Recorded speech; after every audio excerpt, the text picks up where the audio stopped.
Well, hey everybody, welcome back to the Ravens Outpost. We got a special guest for you tonight. Welcome Claude to the show. Hey Claude, how you doing tonight? Doing good, and you? No, not bad, not bad. I don't know Claude, how go I don't know ahead.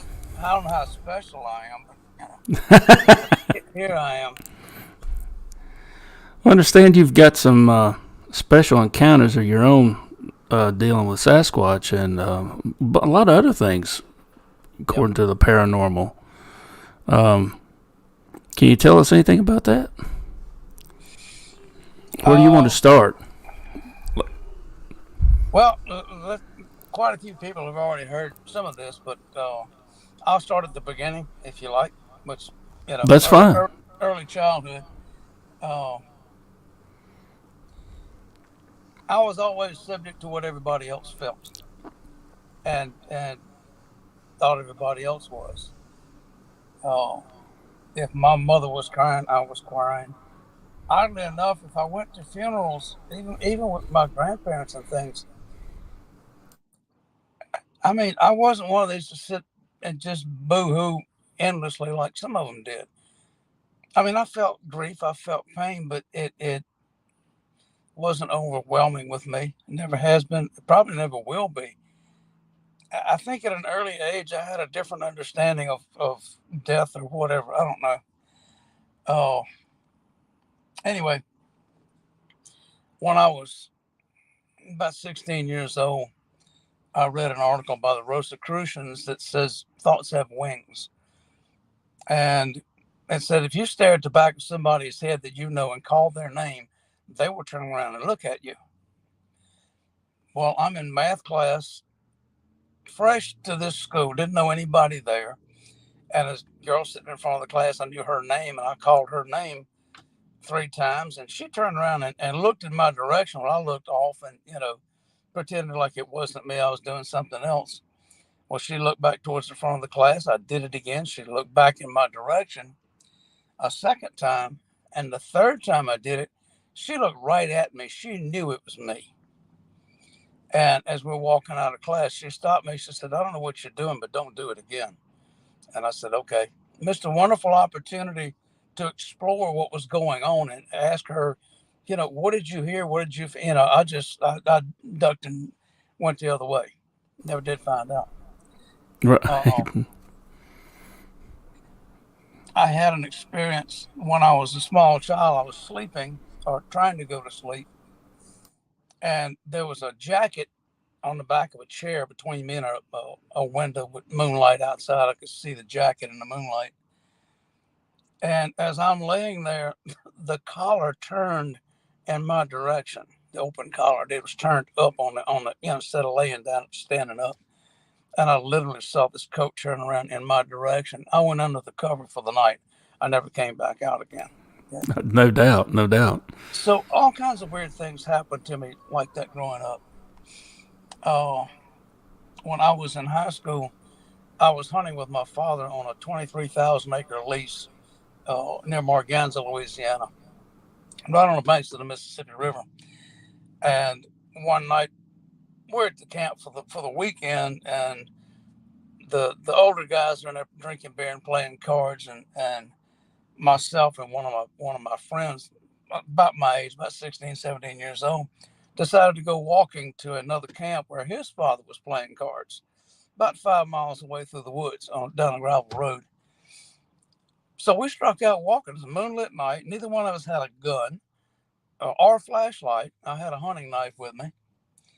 And as we're walking down the road, we hear something paralleling us in the woods. Something with 2 feet. We could tell it wasn't a dog or a cow or what, a deer or whatever. You could hear this crunch, crunch, crunch, crunch. This 2-footed walk. We would stop and it would stop. We'd walk and it would walk. This went on for about a quarter of a mile. And I stopped and cut about a 6-foot sapling with my hunting knife and put a point on it. And he said, what are you going to do with that? I said, if something comes charging out of the woods, I'm going to stab it. You know, well, it stopped following us. Whatever it was went away. Now, did it understand what that spear was for. You know, a deer, a panther wouldn't care, wouldn't know. You know, about a week later, I heard on the radio station that tugboat pilot, shining the bank at night with his spotlight, saw a tall, dark, two-legged creature walking from the edge of the river back into the woods.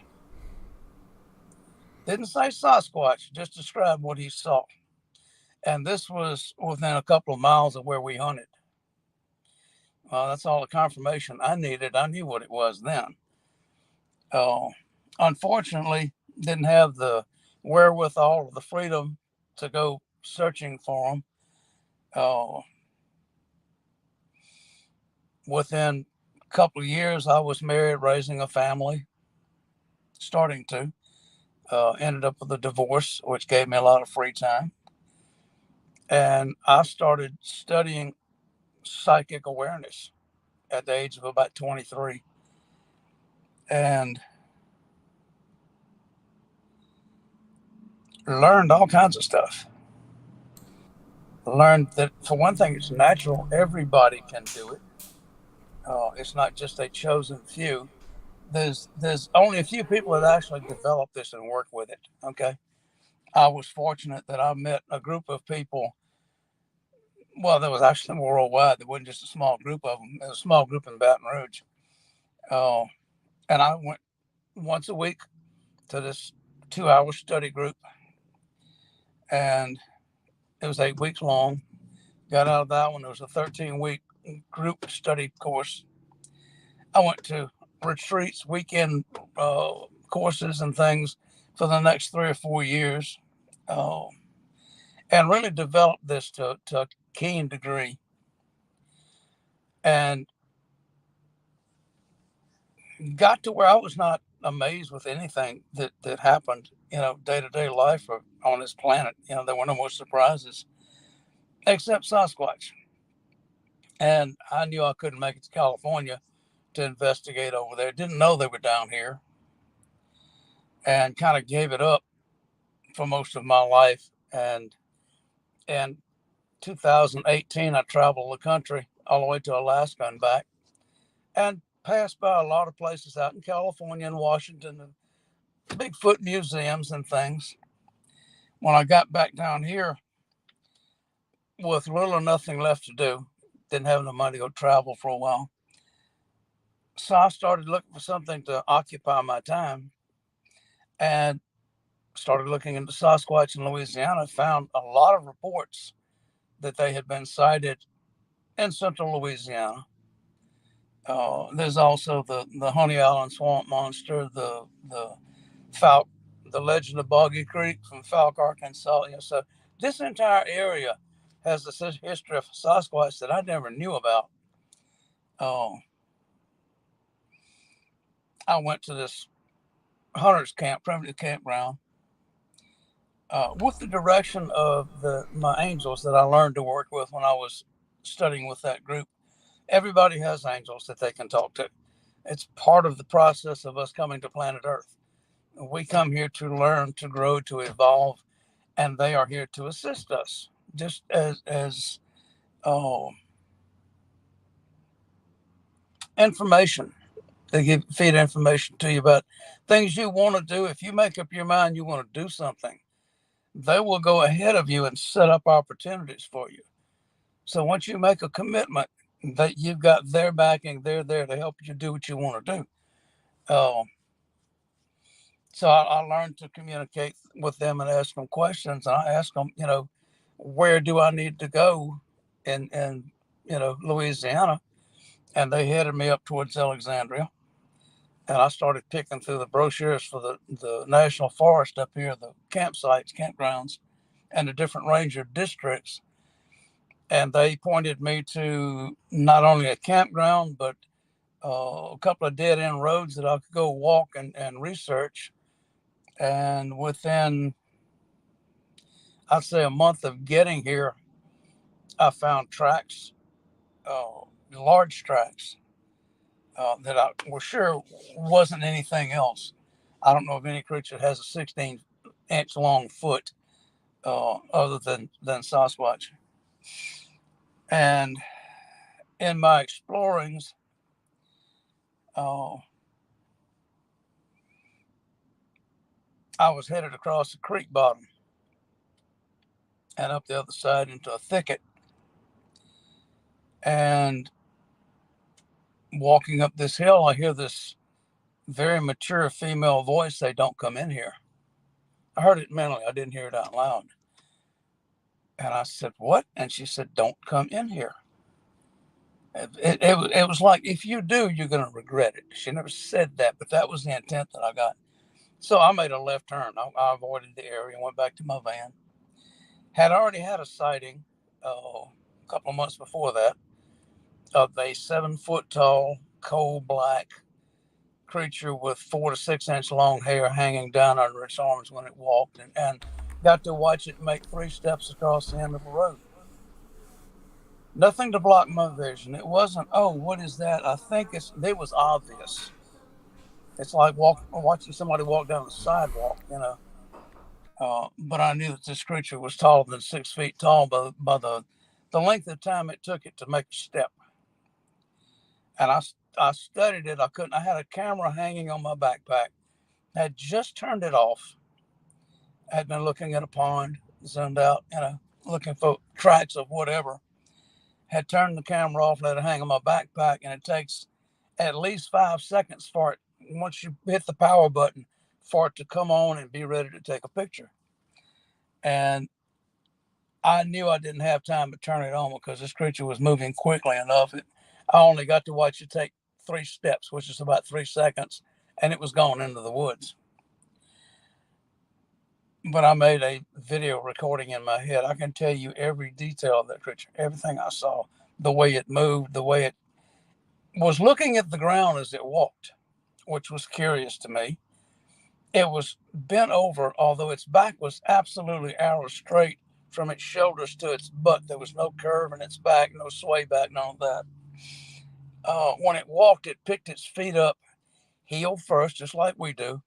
But when it put them down flat. And that caught my attention. Why doesn't it land on its heel? Well, from hunting most of my life, my father taught me, don't walk on your heels when you're in the woods. It's too noisy. If you step on your heel, you're going to break a twig, you're going to crunch leaves, whatever. If you land flat-footed, your foot, for one thing, covers the sound of anything under it, and you don't make as much noise. That's the only thing I could think this thing was doing, and it looked like a 3-year-old child sneaking around trying to get into something it didn't belong in. And I just had that impression, just the way it was looking at the ground and obviously tiptoeing, trying to sneak. And I went to find out where it went. I didn't run the other way. I'm like, I took off after it. Of course, it had a 100-yard head start on me, so it was gone by the time I got there. I never could find any tracks, anything where it stepped on anything. And about 6 months ago, it occurred to me that if I could hear this creature's voice talking to me, then maybe she could hear me. So I called her out. I literally said, "I need to talk to the creature that told me to stay out of that thicket that day." And this same voice says, "Yes." I said, "Is that you? Were you the one that told me that?" "Yes, I was." I said, "Were you nursing a little one in there?" She said, "Yes, I was." When I first came to this area in the campground that I was staying in, a friend of mine found a footprint in the mud, probably about 50 yards from where I was parked. And this footprint was about, I don't know, 3 inches long, maybe a little longer, and about 1.5 inches, a little tiny footprint. Well, there's no little barefoot children walking around in the woods out there. Okay, not that size anyway. And I asked her, I said, "Was that your child that you put down temporarily?" She said, "Yes, it was." So when I first got there, there was an infant that she was carrying around. That infant got to know me. It still visits me on occasion. It leaves presents. It puts handprints on the van. I've had an ongoing relationship with this child since it was born almost. And I also asked her, I said, the large one that I saw that day crossing the road, do you know who that was? She said, yes, that was my son. Really? She said, yes. I said, well, I know he was following me. I could feel his presence in the woods beside me. I kept telling him, come out where I can see you. You know, I know you're there. You're not hiding from me.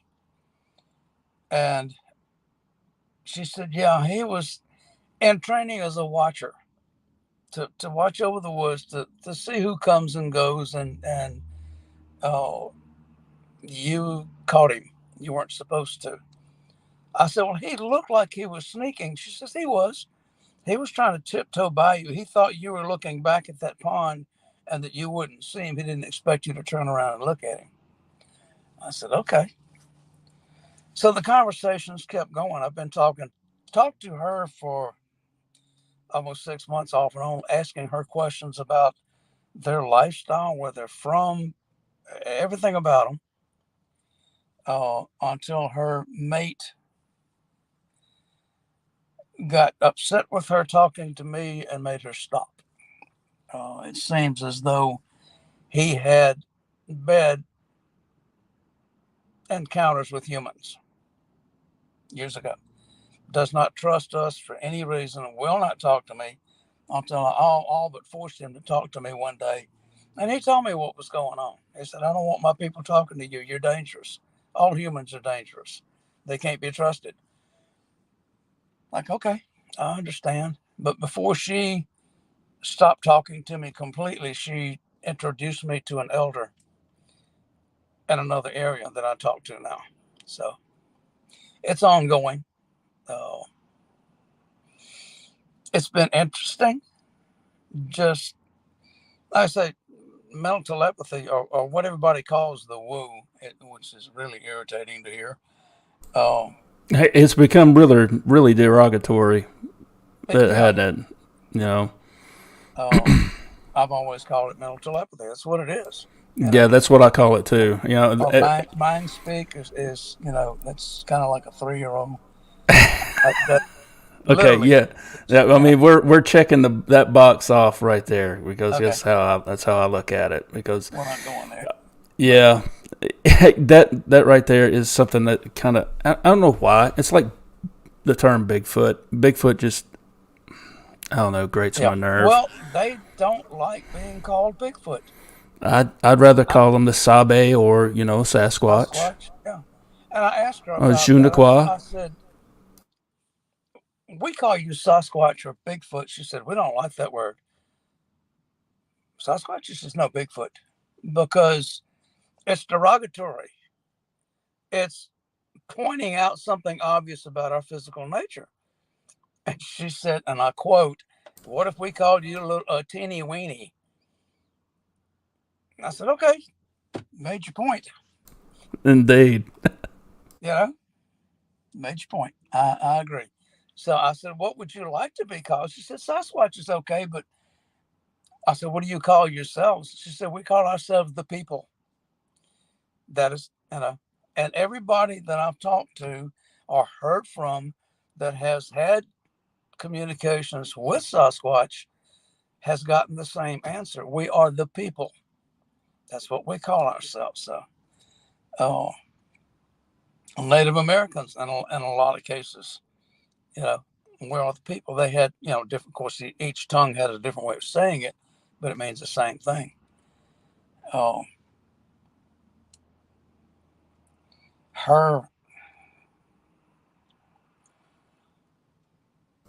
they're so much like us, it's not funny. Okay, well, they're half human. Okay. I asked her, I said, where do you come from? What are you? And she said, we are descended from the Nephilim. We are not the Nephilim, but we are descended from them. Well, if you know what the Nephilim are in the Bible in Genesis, it says that the sons of God saw the daughters of men and found them favorable and took them as wives, and they bore children that were giants. It doesn't say it that they were giants. It says they were the men of renown in that age. They were referred to in other parts of the Bible. People said that when we encountered these beings, we were as grasshoppers under their feet. Meant they were huge. They were giants. Okay. Uh, and for that reason, they were persecuted endlessly, relentlessly, and they had to hide themselves away to survive. They went to the places that people don't go, and that's where they've been since then. And they've gotten very good at hiding. They can read our thoughts, for one thing, which, I mean, that's been proven with me, conversing with them. Uh, but if you walk in the woods with ill intent, they know it, and they'll run you back out of the woods if you've got sense enough to leave. If you don't have sense enough to leave, well, Lord help you, because they're big enough to take you out if they want to. But typically they don't. They'll bluff charge, they'll throw things, they'll do whatever they can to make you soil your pants and leave. And if you do, then they've got what they want. You're gone. Oh, they have no ill will against us, even with all that we've done to them, or was done to them in the past, and still done to them today at times. They have no ill will. They don't hate us. They don't.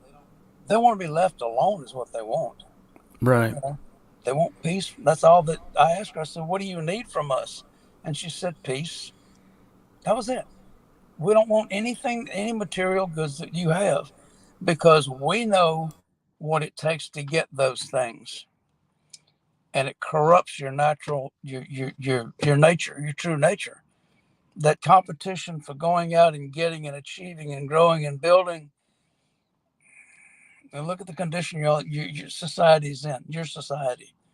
She said, y'all are at each other's throats constantly for no reason. Just why not? We're right. We're self-destructive people. That's Yeah, all there is to it, and it's yeah, in time yeah, immemorial. yeah. Um, Batman, can you see this posted on the screen here? The North Alabama Christian. Yeah, he says, I heard a good point yesterday. If all researchers took up more time looking for a Bigfoot body or a corpse, then the evidence would be outstanding. What do you think? I think it's possible, but To I find think a there's body. I think there's a reason why you don't find very many bodies out there. What do you say to that? They bury their dead. I've asked that. That was one of the questions I asked. I said, "What do you do with your dead? Do you eat them?" She said, "Some of us do, but we don't." And she answered a lot of questions like that. Some of us do, but we don't. Our clan does not. Our tribe does not. And I said, "Well, what do you do with them? How do you bury them?" She said, "Yes, under something you can't move. If it's an area where there are boulders, we move the boulders, dig a hole, bury them, and put the boulders back on top of them. Something that you would need a bulldozer or heavy equipment to move that we can roll around, by ourselves." She said, "In areas where there are no large rocks, we put them under a large tree that's fallen. There's always trees blown down in storms every day."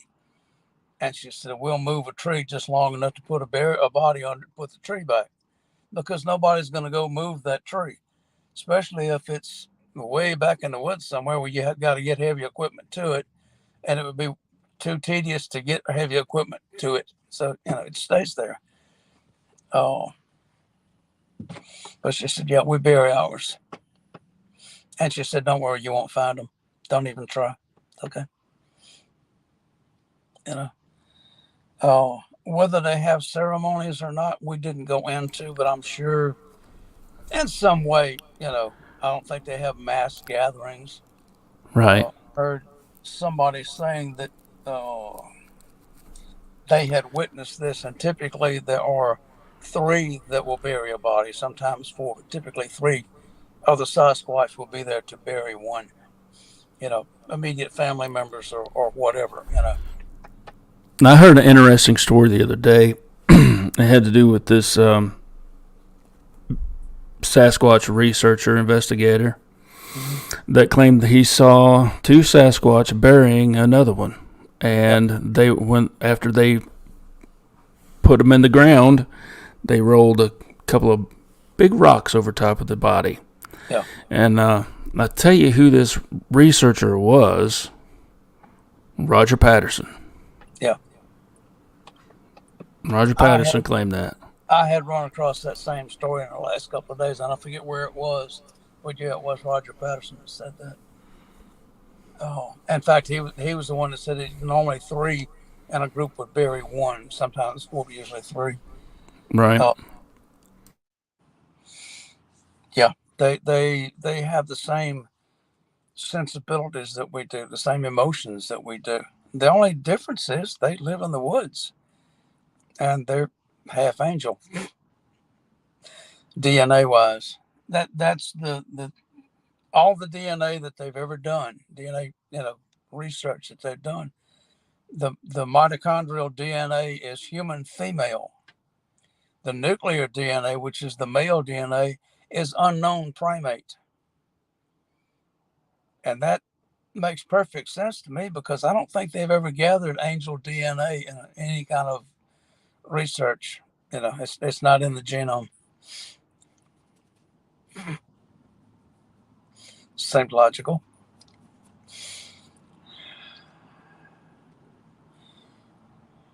North Alabama Cryptid talks a few years ago. He says a bunch of volunteers went into Bankhead National Forest to map the caves. This was heavily reported.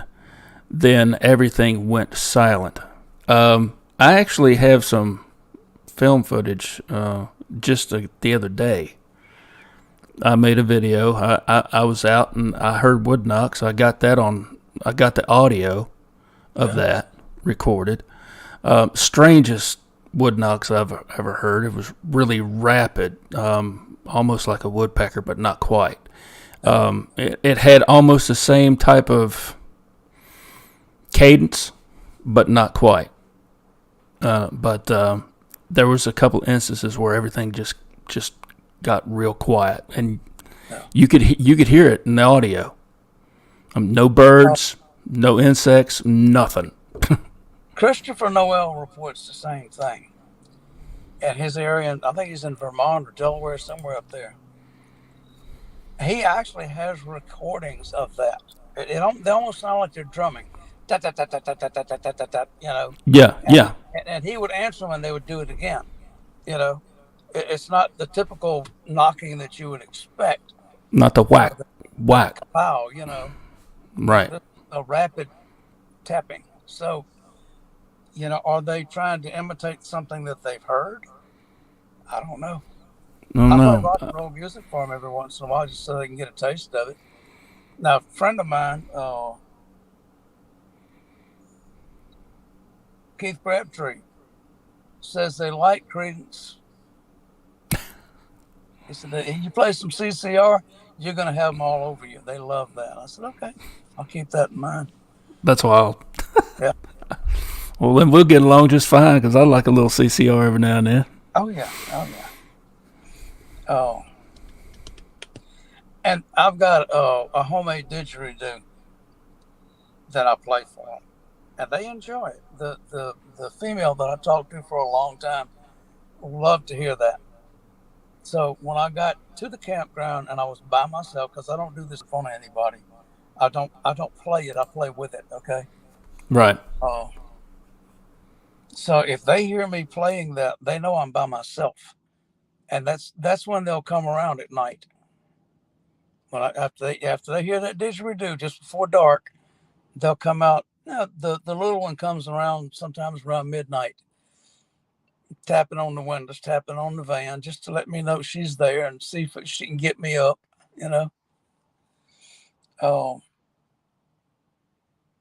which brings up something else.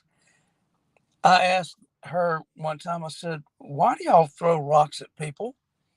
She said, just to see what they're going to do. She said, you're the best entertainment we have. You react unbelievably funny. When anything happens, a wood knock, y'all go ballistic. Rocks are thrown at you, you go, if somebody roars, oh, y'all lose it. And we sit back and laugh because it's entertaining. She said, well, you're fun to watch walking through the woods too, because you trip over your own feet. And it's true. We're the most inept thing there is in the woods. You know, uh, civilized society, quote, put it that way. Okay. The societies that live on the land, live in the woods, are not that way. Thomas Seawood likes to call them concrete Indians. Yeah. Says get out in the brush sometimes. Get back to your roots. Yeah. Yeah, exactly. We're concrete Indians. The only path we know how to walk is concrete. Otherwise, we're out of our element. If we get out in the grass barefoot, we lose it. Like, oh my God, what am I going to step on out here? Go back to being a child. I ran barefoot as a child until I started school and had to put shoes on. Or go to church on Sunday, Mom put shoes on. Otherwise, I was barefoot. Stepped on bees, got bee stings on my feet. Mm-hmm. Yeah. One of my favorite things as a child, we had asphalt streets, okay? And in the summertime, it got so hot, the tar bubbled up through the asphalt, okay? Little bubbles. Right. Well, I would run across the road and get tar all over the bottom of my feet. Now, it hurt the first time because, barefoot and hot tar don't go together. But I'd run across the road and I'd run into the dust on the side of the road, and I'd coat my feet with dust. It would stick to the tar, and I would walk back across the road then and get more tar on my feet and get back in the dirt and get. Pretty soon I had a 1/4-inch sole on the bottom of my feet that was made out of tar and dirt. I could walk through glass. I could, I was fine. Now, when my mother tried to bathe me that night, yeah, I bet she wasn't too happy. I didn't know my mother could talk like that. I bet. She had a hard and white cotton sheets on the bed. I was not going to bed with that on my feet. So she scrubbed my feet and got it all off and threatened to kill me if I did it again. It's okay, lesson learned. Won't do that again. Pyromatic, he says if people close their minds to stuff that sounds too odd to them, they will forever be skeptics and never knowers. Yep. And that's the truth. Yep. That's the truth. And that's a great thing about, the people here tonight. Yeah. They might scrutinize a little bit, but that's about it. Yeah. They're a bunch of open-minded individuals, and I love this group we got here tonight. Yeah. Now, well, I mean, like me, when I'm in the woods, especially looking for Sasquatch, I consider everything. Anything that looks out of place, I'll stop and examine. Mm-hmm. Yeah. Native Americans used to break a twig, just at the top of a bush, break it in one direction to show a path. And if you didn't know what to look for, you wouldn't see that. I have found paths like that in the woods. Just one little twig broken over. So when I found a place that I call the playground, when I first started walking these roads, on the same road where I had my sighting, it was about an acre of ground with these sweet gums about this big around at the bottom, bent over in arches everywhere. There must have been a dozen of them in there. Not naturally occurring, there's no way, but they weren't pinned down. That was the odd part. But they were bent over, touching the ground. There were some that were broken off. So this had been going on in here for a long time. And I think it was a training area for young Sasquatch to make trail sign, because there was a couple of glyphs that I photographed in there. And odd little things. The entire area was covered with sweet gum leaves and pine straw, because that was typically what was in there. And the pathways that were walked on, you could walk and not make a bit of noise. They had been walked down so much. You know, if you step off and find straw and leaves when it's dry, you're going to hear crunch. I don't care how you do it. Well, there were areas that crisscrossed this acre of land that you couldn't make any noise on. They had been walked over so many times. So I'm pretty sure there was a well-traveled area. But when I started down this road, when I first found this, I mean, everything along the side of this road looked alike. Okay. So there was I think a paracantha bush right next to the road. And I broke over about a 6-inch piece off the top of it and pointed it back in the woods where I needed to go. So that I could, walking down that road, I could find that bush and know, okay, this is it. When I started in there the first time, I'd been in there a couple of times, and I went to make a third trip in there, and there was a sweet gum that was about 6 or 8 inches in diameter, broken over right where I walked in, across the path that I walked in on, parallel to the road. And I looked at that, and I was like, all right, I know what you're trying to tell me, but I'm not going to listen. You don't want me in here, but I'm going to come in here anyway. I'm going to sit here till you come visit with me. And I would sit in there and whittle sticks. I'd do, go around picking and poking and taking pictures. I never disturbed anything, but I studied everything in there. Right. 2 or 3 days later, I went back again. There was a second sweet gum broken off at the top of this tree, broken over in the same direction, parallel to the road. Like, we're telling you, don't come in here. I looked at it. I said, I'm not listening, and I won't listen until I see you. Next trip over, there's a third one in line, broken over. I mean, just parallel to the road, in line, 3 trees. And what I noticed, the bottoms of them on one side, the bark had been peeled completely off in an area the size of a grapefruit, or maybe a little bigger. So the wood inside had rotted, but the bark was still holding it together. So it didn't take much to break this over. But I don't think the wind did it, because there were several others in that area like that hadn't been broken over. Now I gotta ask you about how high off the ground was that break from the root from the base of the tree to where the break was. About how up was it? 6 inches off the ground. I mean, this was the bark was torn away right at the ground almost. Okay. 6 inches above the ground, so that break couldn't have been any higher than a foot. And I consider, well, maybe it's a beaver doing this, but why would a beaver only eat on the same side, like the east side of a tree? I made a video here not too long ago. I found a structure almost like a blind, and I was including some of the tree breaks I found, and I'm measuring them out. Yeah. There are a few of them, and they're, if you weren't really looking for it, people don't know. Yeah. They wouldn't think nothing of it. Oh, it just fell over, right? Yeah. Yeah. But most of these trees are broke off at a certain height, and about a foot is about between a foot and a foot and a half is about the height where a lot of these trees are laid over, and it's almost like they're pointing in a certain direction. Yep. So yeah, I see what you're talking about. Why is a good question. I found no purpose for it other than them trying to tell me not to go in there. Right. Other than that, it made no sense. Mm-hmm. But the little twig that I broke over to mark the entrance to that area, after the third tree was broken over, something or somebody had gone above that break and broken in the opposite direction, or below that break and broke it in the opposite direction. Like, don't come in here. Your little marker doesn't count anymore because we just broke it the other way. Right. Now, nobody walking that road would give a second glance to that little broken over twig. Mm-hmm. Because for one thing, they've been logging on the opposite side of the road. Anything could have tumbled over there and broken that twig off. So nobody would even look at it and think about something broke it in the opposite direction. Like, we're telling you, don't come back in here.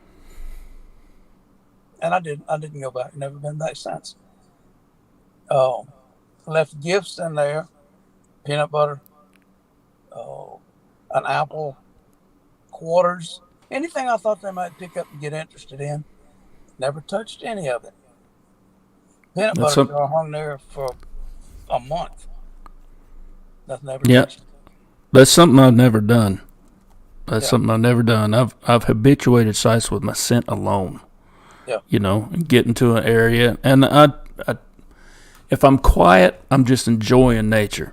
But usually, I'll make some type of noise to let everything know I'm around. You know, Mm-hmm. but after that, I'll just go quiet and just listen. It's just how I am, how I've always been. Yeah. But where I've done a lot of my research and investigations into these people is around a lot of hiking trails. Yeah. And I have found on numerous occasions, sign right next to, within maybe 50 feet, between 50 and 100 feet of the hiking trail. Mm-hmm. And it's like they've got perfect opportunity to watch people, watch their behaviors.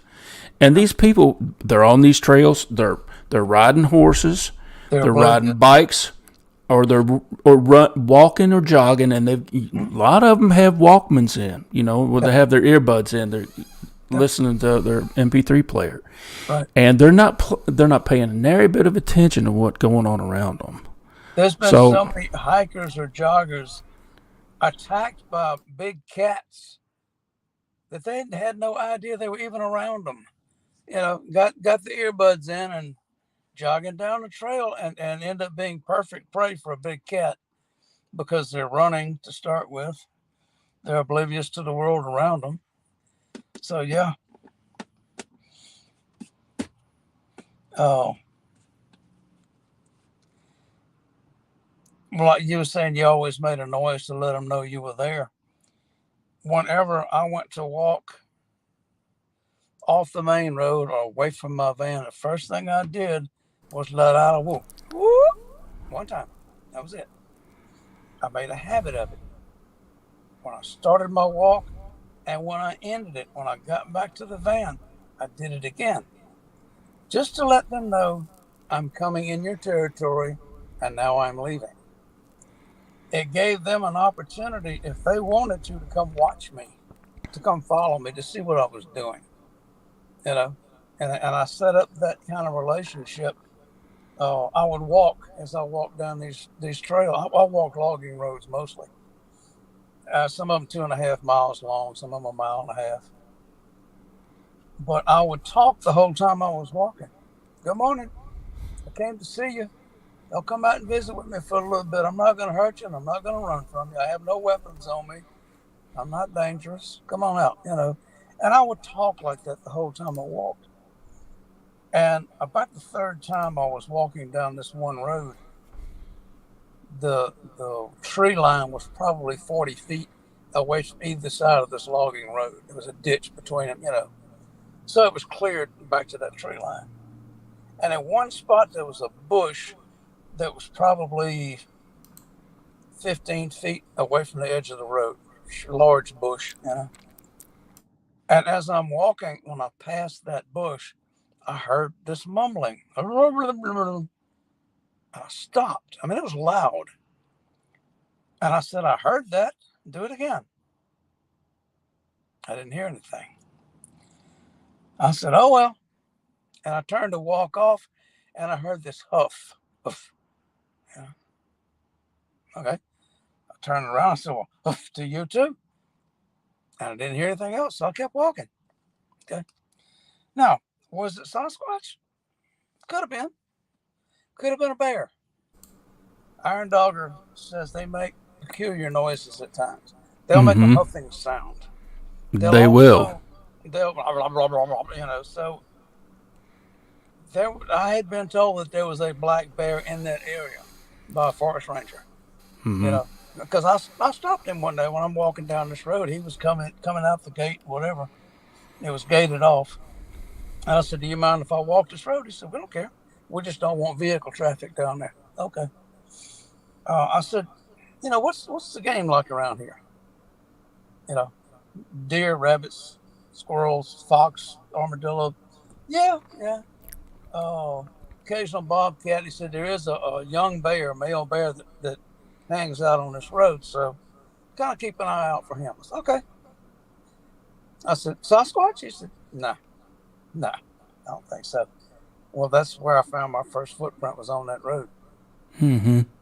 Now, was he denying it or was he just not aware? Was he pranking me once he found out what I was doing? Possibility, but I don't think so. Because I had no regular schedule. I didn't go every Saturday or every Monday. If I woke up in the morning at 5 o'clock and the weather was going to be nice, yeah, I'm going walking today. I might hit the road at 7, I might hit it at 8. Be out there till noon or maybe 1 o'clock. Right. Walking down and back. So for somebody to actually hang out and wait to mess with me, they had nothing to do for the rest of their lives because they never knew where I was going to be. Found teepees right off the main roads going through the forest. 100 feet off the road. You could see it from the road. I had never seen it. Some of my buddies came up there. We were riding one day looking. They started screaming, "Stop the truck!" And we stopped and got out, and here's this 9-foot tall teepee made with 4 young dead pine trees crossed up on a live hardwood tree. I didn't know it was there. I've been walking all over there. Had never seen it. Mm-hmm. Maybe they put it up after I started coming through there. I don't know. There was a lot of structures that appeared after I started walking up there that I had never seen. Some of them obvious right on the street, where two roads come together, right across the ditch. Pretty obvious. Right. I never seen them. So I don't know if somebody was pranking me or whether Sasquatch had just started setting up, structures in that area to indicate, home territory, which I think is what the teepees are. I think that states, okay, this is the family area here. This is for the Sasquatch traveling through. Right. And they typically put them by a thoroughfare, a main road. Why? Because Sasquatch uses the main roads. Why not? Middle of the night, nobody out there. It's a lot easier than walking through the woods. Absolutely. I mean, they ain't stupid. You can take the path of least resistance. Hey, I got a question for you here. North Alabama Cryptid asked Native Americans made tree bends to mark trails. Today, those trees are huge. Yeah. But today, smaller trees are found. Do you think Bigfoot is mimicking them? Or is it the other way around? What is it? Now, I've asked that question because I know Native Americans do it. They've always used tree signs and stuff that you typically wouldn't look for, if you didn't know what it was. I don't know whether who's imitating who. Right. Supposedly, Sasquatch has been here since the beginning of civilization or human inhabitants. So maybe they led the way, but maybe not. I would say they both use them very effectively. Mm-hmm. And I would think possibly that Native Americans should be able to interpret Sasquatch signs better than we could. Yeah, I mean, you would think so. Possibility. Mm-hmm. If they imitate each other, then the signs mean the same thing. I mean, I can't tell you how many tales I've heard of how Native American tribes actually interacted with the Sabe, and they had trade with them. I don't. Something happened. I don't know how or why they had a falling out with us or them or what. Well, I don't think they have totally had a falling out with us. Okay. I think some of them still involve engage in trade to some extent, not major trade, but if they do, you're not going to hear about it. You know, if a lot of people that grow a garden that have Sasquatch on their land will plant their garden and then go over by the woods and plant another garden for Sasquatch just to keep them out of their garden. You know, well, in turn, Sasquatch may bring them deer or rabbits or whatever. You know, it's easy for them to go get a deer. If you're giving them vegetables, they may bring you a deer. A little barter system, unspoken barter system. Yep. I don't think it's impossible. I think it still goes on. Now I have this happened quite a while back, but that's when I was going out and having a lot more interaction with them than I do now. No. But there were several times I found feathers in my pathway. Mm-hmm. Crow feather. Yeah. A hawk feather. And a raven feather. Yeah. 3 different feathers, 3 different occasions. Yeah. I found that really interesting. Now I've read up on that, and it's talking about the color of feathers you found in your path where you're out walking through the woods. And some people claim, the different color feathers mean some type of angel was watching out after you. Yeah. But whether that's so or not, I don't know. But I find it really interesting. I haven't had that happen in a while, but And this is on paths that you walk a lot. These are on the paths I walked quite frequently. And your path. Yep. Yeah. It's gifts. It's gifts that they know would be special to you probably. And it's something that they can acquire pretty easily. I mean, they roam the woods. They're constantly seeing feathers in places, so why not bring one and leave it where you can find it? Right. And I honestly, 3 years of going out there every other day, between an hour to 3 hours, depending on how much time I had to be out there. I spent a lot of time out there. Yeah. So they had quite a bit of time to get to know who I was and what I was all about, and to know my intentions. Yeah. I fully, honestly believe that they have some type of working relationship with some of the birds out there, meaning the hawks, especially ravens and crows. Crows, yeah. Well, if you notice, crow was the first one to give you away in the woods. Absolutely, yeah. The first one you notice now, jays will do it, sparrows will do it, warblers will do it. They'll call out when you show up, but it doesn't carry like a crow. No. You hear that, ha, ha, ha, ha. That's, hey, everybody, squirrels, you watch them flick that tail? Mm-hmm. That can be seen for 200 yards through the woods. That's danger. When the tail pops straight up like that, it's danger. Or they'll hold it up and wave it. That's hey, y'all pay attention. And every squirrel in the woods is going to do this. They're going to turn to see what's going on. So, yeah, they signal each other, especially when we show up. They're not too concerned about, coyotes, yeah, bobcats, yeah, deer, whatever. Right. I like a deer tail. When it goes up, they're gone. Mm-hmm. That Absolutely. tail pops up, everybody disappears. That white flag goes up. They surrender. They're gone. It's a silent signal that carries a long ways. So, yeah. And I think them mimicking bird calls is significant. Like Native Americans, they had different bird calls they used to signify different things. If they wanted to, y'all gather up. We're going to try to run this deer, but I need y'all over here for a minute. they whistle a certain whistle and everybody shows up. Sasquatch probably does the same thing. Yeah. I had one whistle at me one day when I went from walking and talking to walking and whistling one day, just to do something different. I whistled my way all the way down this 2.5 mile road and back. I whistled up every song I knew.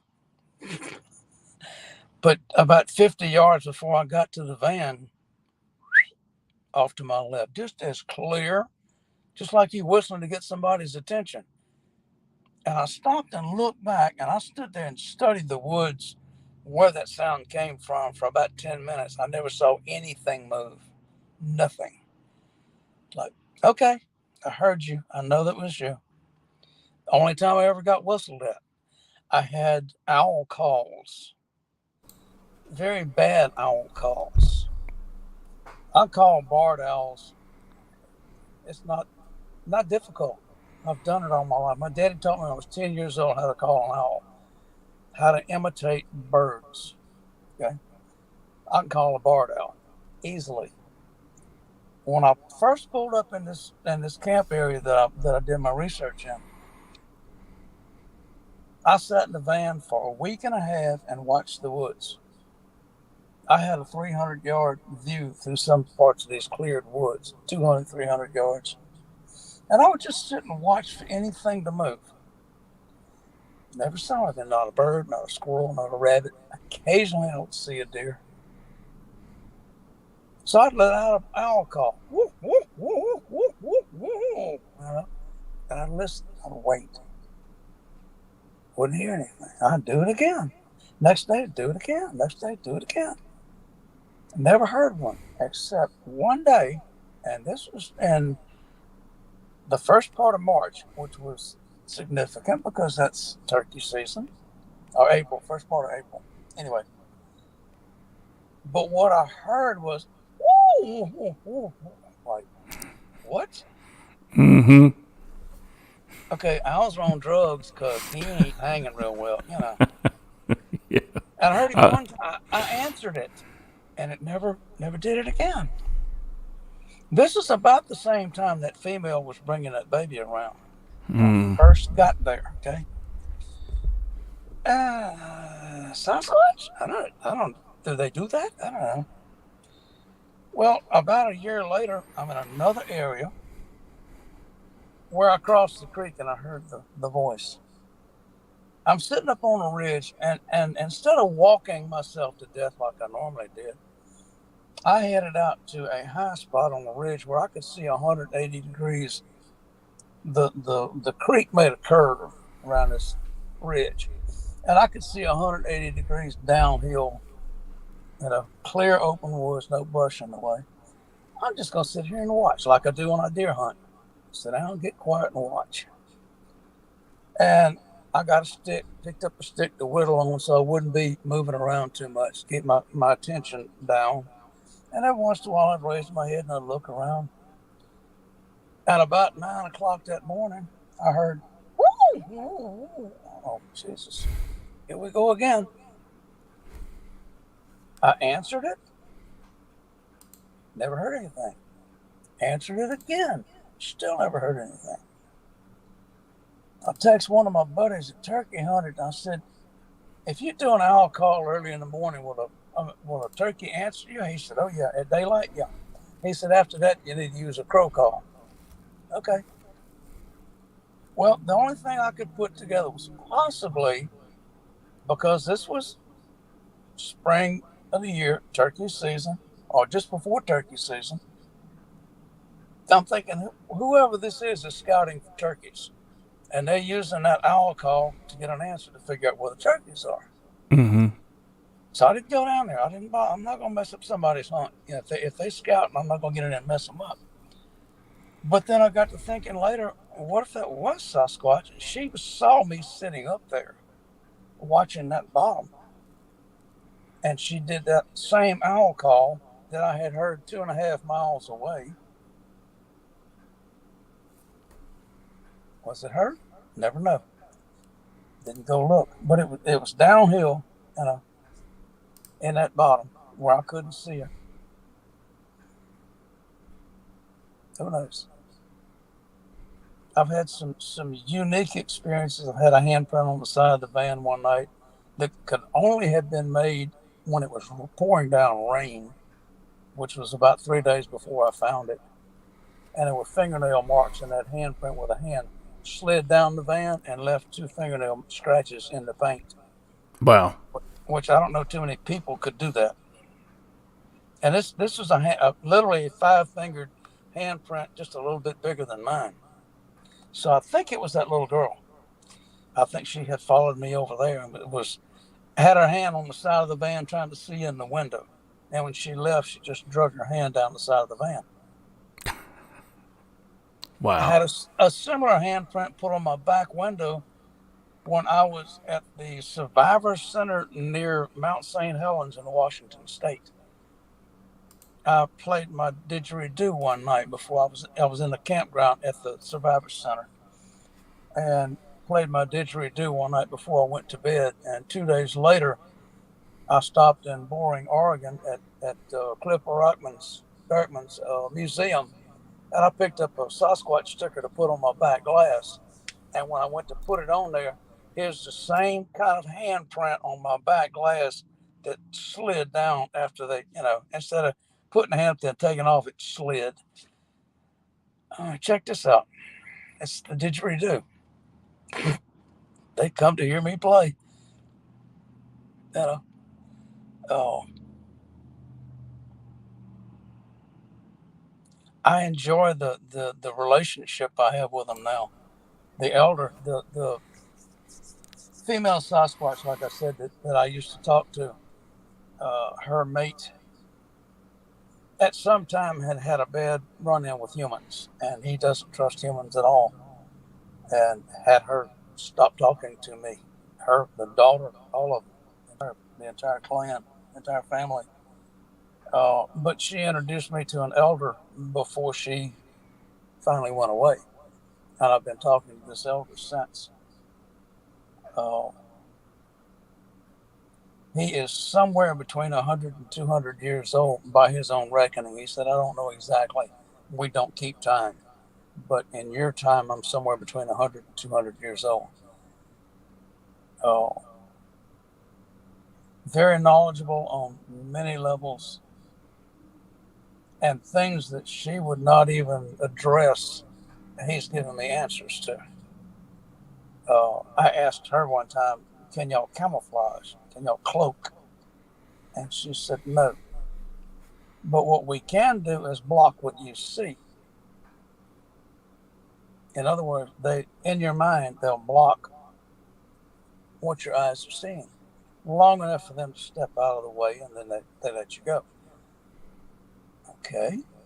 But when I asked the elder, he said, yeah, we can. I said, a lot of people refer to the shimmer effect. He said, yeah, we can't absolutely disappear, but we can lose enough color to where you won't see us against the background. And I heard Mark Zasky talking tonight about when you shine a light across Sasquatch hair, it will literally vanish at a certain level. If the light hits it a certain way, it just goes away. So, that may be part of what they do. And he said not all of them can do that. He said they have to be what he calls pure blood, that still have half and half angel human DNA. Okay. And he said there are few that strictly maintain that. They do not breed off to decrease that angel blood, because they start to lose abilities when they do. It's interesting. Yeah. First time I've heard that. I also asked him about what we call teleporting. I said, can you do that? He said, yeah. I said, not talking about mentally. I'm talking about physically. He said, yeah. Okay. I've done it mentally. I mean, I've taken spiritual trips to places and contacted people. I've done remote viewing. It's not that difficult once you learn how. But that's in spirit only. That's mentally. That's not a physical body, which takes a lot to move. Which is where he says orbs come from. When they step out of a pathway like that, that's what they call it. The energy that they use to do that has to be released. You have to dissipate that energy. You can't carry it with you. And he said when they release that energy, it shows up as balls of light until it dissipates and just, boop, it's gone. And I said, okay. People say if you see orbs, you're going to see Bigfoot. Maybe not. I saw orbs in Mississippi. The picture I sent you of the 3 red orbs right above the ground. Right. A UFO up in the sky. Mm-hmm. That was an interesting night. I didn't see it. That's the weird part. I photographed it, but I never saw it. I was too busy taking pictures to look for things. And I didn't see it in the pictures until I brightened them up. And then it's like, oh, wait, what is that? That's not lens flare. I know what lens flare looks like. That's not lens flare. These are 3 red orbs about 200 feet off the ground. Were and you one of ready? them, and 3 successive frames, one of them was moving sideways. The other 2 were hanging still. So Okay. lens flare doesn't do that. No. Mm-mm. Oh. What kind of camera were you? What kind of camera were you using? Your phone, or were you? I was using a Minolta 7D when a digital camera first came out. Okay. The first marketable digital camera was 6 megapixels, I think. Image stabilized, which made all of my lenses image stabilized. Minolta was the first one that did that. I had a collection of just standard lenses, but with that camera, I had a 170 to 500 millimeter image stabilized lens because of the camera. I could hand shoot that puppy. No tripod. I went photographing birds with it. Daylight, of course. Mm-hmm. Get enough light out of it like that to hand shoot it, and they're just as crisp as they could be. But I was shooting a 24 to 200 Tokina lens on 24. I had shooting wide angle to get horizon, everything. That's what I took those with. And that was in 2006. This is interesting. When you talked about the being able to blend and camouflage and all like that, paramedic says our tribal legends say our medicine was strong enough for us to do that when hunting just 150 years ago. Yeah. Literally disappear. I did it one day by accident. I was working in a body shop. Had been studying in the spiritual realm, psychic realm for a couple of years. And I had a habit every day of taking a nap. 20-minute nap, middle of the day. I would eat my lunch, take a nap, get up, go back to work. And this one day I didn't feel like stretching out anywhere, so I was sitting on top of my workbench, which is bright red.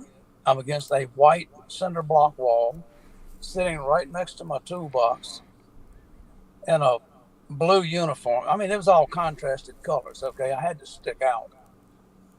But I sat up there and I got in this yoga position, legs crossed, hands in my lap, leaned against the wall, closed my eyes, and just went out in the universe. Okay, I was gone. And about 10 minutes into this, I heard a drawer open on my toolbox. And I opened my eyes long enough to see one of the painters digging in my toolbox to find a Phillips screwdriver to take a nameplate off a car where he could, paint it. And as he turned around to walk off, I said, "You found what you were looking for?" Buddy, he did a 180 and stood dead still and staring at me. He said, "Where the hell did you come from?" I said, "What do you mean?" "You weren't there just now." I mean, I could literally have reached out and put my hand on him. He was that close to me. You wasn't there just now. Where'd you come from? I said, I was sitting right here. I watched you open that drawer, take a screwdriver out, and close the drawer. Oh, man, don't do that. That ain't funny. That ain't funny. He turned and walked off. He did not see me. Literally did not see me. Mm. Now, was I completely invisible? I don't think so. I think my energy was pulled in so far that he could not feel me. You feel people's energy whether you know it or not. Exactly. You feel somebody walk up behind you in a crowd, and you'll move out of the way instinctively. Not even really knowing somebody's back there, you'll feel it, okay? Well, when you pull your energy like that, you center your energy, and you know,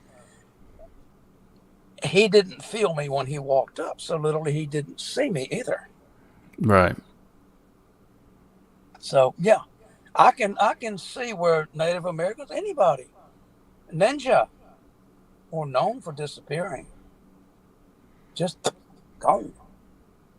But it's something they practiced. Of course, they were usually wearing black clothes, too. So it's easy to disappear in the dark if you're wearing black. But, you know, you can draw your energy in like that. Nobody even knows you're standing there. Mm-hmm. So, yeah, I can imagine they do that. You walk right by them and not even, Sasquatch, and not even know they're standing there. It also happens to, you got to factor in their state of mind, too.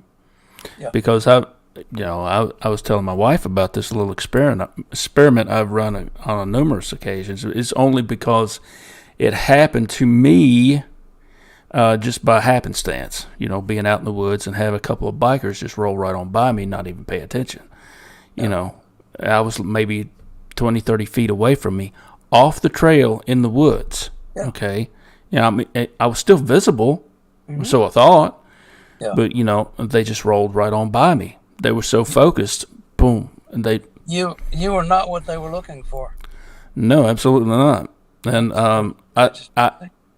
I've had that happen a couple of times. I actually did this on purpose, got off the side of the road, not the road, but the path, and I might have been 20, 30 feet off the side of the road.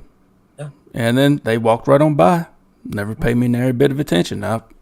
I glanced at them. I'd watch them out of the corner of my eye. I wouldn't make direct contact with my eyes to them. I didn't, just to see if they knew. Never did. Never alerted. And I got to thinking,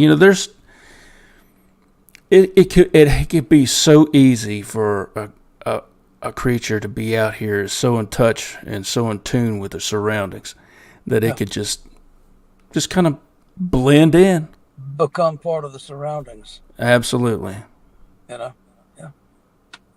Oh, I'm quite sure when I was walking and I would feel that one next to me, I'd stop and look, and I wouldn't see anything. Doesn't mean it wasn't standing there, but there was no shape, no human or Sasquatch shape that I could notice.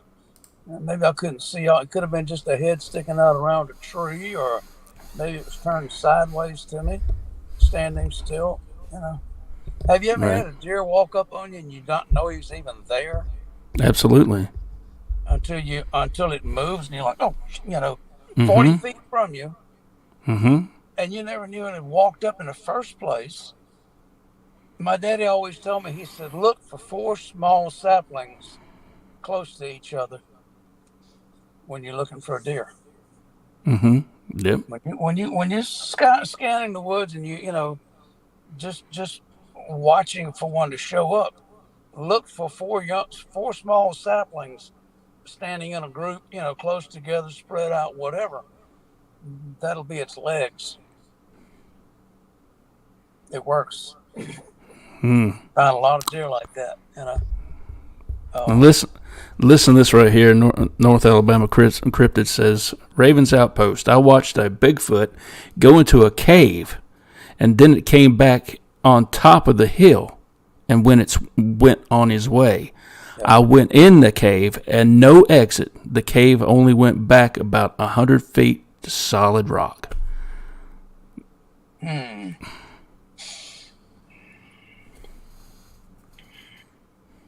It's possible. Not gonna say it's not. No, absolutely not. You know, you can't say it. The elder, when I asked the elder if they teleported, they call it traveling, and he asked me. He said, "Do you have a vehicle?" Yeah. Have you ever flown in an airplane? Yeah. Why? I said, to get someplace that's too far to walk. He said, exactly. We don't have airplanes. We don't have cars. Okay. I said, so how does this work? I mean, do you use a wormhole or a tunnel? We had, when I was in the spiritual movement, we would do time travel inside of a tunnel, literally, like you see in the movies, going through this tunnel. That's what it looked like. Literally, you're in this tunnel of light and you're going, back in time, whatever. He said, no, no. He said, when we step through, we leave here and go there instantly. How far away? He said, the further it is, the longer it takes. But typically on this planet, California to Maine, one step. Okay, I can see that. You're literally bending time and space. He said, I guess, but that's what we do. Did he explain And how he did they? he just told me don't give away the mechanics. I'm like, okay. He's sitting right. The first time he's injected anything, he's easy. Okay, Okay. that's what Native Americans would call sacred knowledge. Not meant for everybody. In fact, the Sasquatch that I know here don't do that. That's what she said. We don't do that. Some do, we don't. And and that's another what he calls a pure blood thing. You have to have that full angel DNA to do that. Now, is it I'm not going to call it a God given talent because everything we've got is a God given talent if you believe in God. Right. But they exist on a higher plane than we do. The angels did. And if they took on physical bodies to breed with women, which is what the Bible said they did, in effect, then yeah, that angelic power went in that DNA. Everything that you are is because of the DNA you have. Your intelligence, your size, your appearance, it's all traceable back in your DNA. Right. So if you've got angel DNA, guess what? The attributes come with it.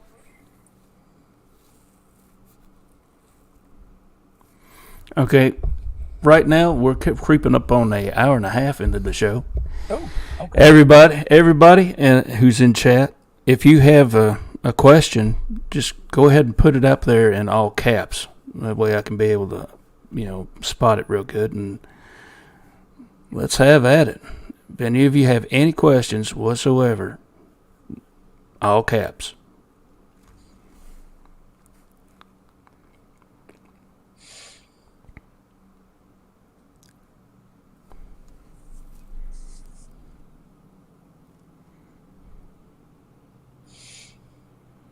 What do you think about the teleporting, the traveling? I think it's possible.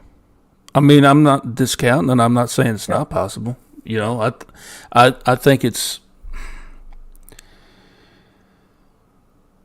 There are things that we don't understand. There are so many things out here that we don't understand, and for us to sit back and say that we have a grasp on everything, we'd be lying. No. But man's hubris and ego gets in the way of a lot of things. I think, and for them to sit back and say that telepathy, there's no such thing, Right. and there's no such thing as teleportation or time travel. I I beg to differ Yeah. because our government, it's noted. I've had it on the show here a few weeks back. Declassified documents from the CIA. I put them up on the channel Remote talking viewing. remote viewing, Oh, remote telepathy. influence. Remote Yeah, influence. yeah. Yeah. I mean, they did it. The Russian government did it. The, I mean, there was I, a couple of others that was in on the project here. Um, dude, all you got to do is watch it. I mean, it sounds conspiratorial, but it's not. Once you start digging and looking into it, there's a show on Amazon Prime. If you've got it, check it out. It's called The Third Eye Spy. yeah. Check it out. I mean, I listened to a report by, and I wish I could remember the man's name. I wrote it down somewhere. He's written books on this. He was part of the remote viewing setup when it first started this. And he said this went on for a number of years. And they were given targets, just practice targets. Okay, there's here's an address. Go in third floor, room so and so. Tell me what's laying on the table. And in a city 100 miles away. And they would mentally go to that building, on that street, in that city, on that floor, to that room, and there's a hammer laying on the table. Okay, come on back. And the guy would open an envelope and said, there's a hammer laying on the table. yeah, They did this literally. Oh, I've done it literally in spirit, not physically. Oh, I did it a lot in dreams. I would dream about a place I had never been before, had no idea what it looked like. mm-hmm. And then when I would go there, it was exactly like it was in my dream. Tell me I hadn't been there. Okay. I mean, the summer camp, that a spiritual summer camp I went to, I had dreams about paddling up this creek, river, whatever. I could see every bush, the hillsides. It was in a box canyon, and I could see everything. The crystal clear water, fish swimming below me. I've never seen crystal clear water in Louisiana, except in a swimming pool. Okay, it's not something I'm used to seeing and being able to, know what it looks like to see fish swim below you. Well, when I got there, after a couple of days, I made it down to the river, and there's a dock down there, and there's a kayak with a paddle in it. So I got in the kayak, started paddling up the river. I'm looking down in this crystal clear water, and there's bass and brim swimming around below me, 20 feet down. I could see them. And I look up, and there's the same trees, the same hillside. Everything is exactly like it was in my dream. This is in San Antonio. I lived in Baton Rouge. I've never been to San Antonio. Never been to the hills around San Antonio either. But that's where it was. And That's that's what I crazy. saw. So does it happen? Is it real? Yeah, to me it is. Oh, I know people say, oh, well, that's just, this happens, that, blah, blah, blah. What? No. You believe what you want to. I know what I believe. Right. Oh, I've actually, and this is irreverent, I know, I steer people in traffic. Catch somebody in the left lane that has no idea where they're going or why and won't get out of the left lane.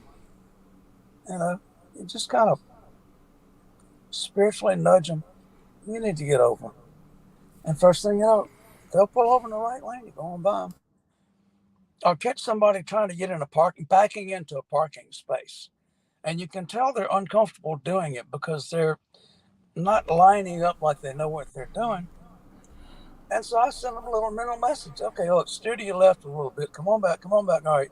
Now cut back to your right and back. Okay, that's good. And they stop as soon as I say that's good. And they do exactly what I'm thinking. And then as soon as okay, that's good, and they stop. Think, abruptly. Not like they used to jam the brake. That's crazy. I do this all the time. Thoughts travel. Thoughts have wings, and it Yeah. takes practice. I do not influence people to do things that you can't influence somebody to do something they wouldn't normally do. You can't make somebody kill somebody. Okay, that's impossible. There are limits to what people will do. Now, helping them back into a parking space, I consider that being nice. Yeah. And I'll catch these people on the cell phones at a traffic light. They're looking down. Okay, they're in that cell phone. And I'll go light change, and you'll see them jump up and look and start to take off, but they don't. And then they look around like, what the hell was that? And they go back to the cell phone again. It's fun. I'm sorry, it's irreverent, but it's fun. No, it's cool though. That North Alabama Cryptid asks, what was your most amazing experience that just wowed you in a Sasquatch sighting? Seeing that and walking across the end of the road. I mean, that was my one and only. Oh, and I wasn't prepared for it at all. Like I said, my camera, had I known, I'd have had my camera. I had just turned it off and let it hang on my backpack. And there's no way I could have turned it back. And I never thought to whistle, yell, scream, whoop, anything to make this thing stop. But when I looked up, it's like, okay, they are real because there's one. And I watched it walk across the end of the road. And I was amazed. I wasn't frightened in the least. I was not, oh my God, I need to get out of here. I've been looking for these things. I was earnest about seeing one. And I was wowed. I was literally standing there with my mouth open, just amazed and just elated. Like a kid in a candy store. Look at this, look at it, look at this, and watched him walk out of sight. Like, I gotta go find him. I gotta go find him where he went. Right. And stupid me, I walked off the road looking in the direction he went. And there's this huge bush up here, and I walked around this side of the bush, around the right side, and I walked up in this little, short thicket of pine trees, and kind of thought I saw a hole through them, but I wasn't sure. And I looked, there's no fresh impressions in there, so I came back out and I looked. 2 weeks later, I went back down there again, just thinking, maybe I'll get to see him again. I walked around the left side of that bush, and there's a 3-wheeler trail right behind it. That's where he went. He took off down that 3-wheeler trail around that bush, but the trees between me and him blocked my seeing him do that. I just saw him walk behind this huge pine tree and disappear. And had no idea that trail was back there. But that was a zinger for me. And of course, finding the handprint on the van, I didn't get to see what put it there, but I pretty well knew there's nobody in his right mind that's going to be in the woods in the middle of the night and a downpour, leaning on the side of the van and then scratching the paint as he drug his hand down. Mm-hmm. No, if it is, I don't want to meet him because this man's dangerous. Okay. No doubt. Oh, if they can take their nails and raise paint off a car, yeah. Didn't actually, take the paint off, but literally left scratches in the paint. Okay. Still. With your fingernail, yeah. Still. I tried. Well, my thumbnails are like chisels. I couldn't do it. I make a squeaking noise, but that's about it. Right. Oh. I had her come up one night. I'm pretty sure it was a little girl. the side window on the van pops out for ventilation. And if you pop it out and you tap it, it goes bong, bong, bong. It's tempered glass. It has a ring to it. And I'm laying there in the bed one night, back in the van, about midnight, which is typically when she comes around. And I hear bong, bong. I said, I know what that's. She's out there knocking. So I knocked on the inside of the van, bop, bop, on the panel on the inside. And out through the window, I heard as she's running away. I could literally hear her trotting away from the van. Oh no, he knows I'm out here. She ran off. Got another question for you. Sharon Guy asks, Claude, do you research anywhere else in Louisiana, like between Baton Rouge and Hammond? No, never have. Oh, probably need to. I know that. I mean, there's Sasquatch all over the state. There's one in the middle of Baton Rouge, literally, well, outskirts of Baton Rouge. Oh, a friend of mine's was throwing papers in Baton Rouge. A friend of hers. This is like 3 in the morning, 4 in the morning. One of her friends calls her. She's over on the south side of Baton Rouge in a subdivision, which has a major canal running right by it, right through it. And she gets this phone call. This girl says, I just saw something walk across the road in front of me. It was huge, walking on 2 legs, big, black, blah, blah, blah, blah, And it says, you just saw Sasquatch. Oh, no, I didn't. And she said, about this time, through the phone, she heard, whoop. She said, yeah, you just saw Sasquatch in the middle of Baton Rouge.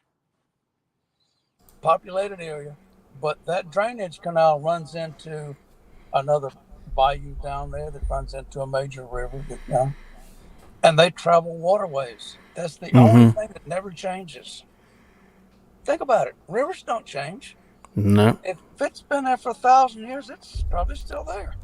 It may wander a little bit, but basically it's still in the same place. So why not use it as a highway? Plus, you got drinking water right there by you, and fish, clams, whatever. I need to explore more areas in Baton Rouge, in Louisiana, but the only reason I stay in Kisatchie is it's free. I can camp up here year-round day. I've been up here for 3 years. Wow. Just oscillating around between campgrounds. I know most of the enforcement guys up here, half of the work crews, the biologists. I've met a lot of them since I've been up here. And they know me as Kayak Man because I have 2 kayaks on top of my van. That's cool. And I'm giving away too much information. People can find me now. Sharon asks another question. She says, Claude, do the Sasquatch in your area look like the Patty type or different? Oh.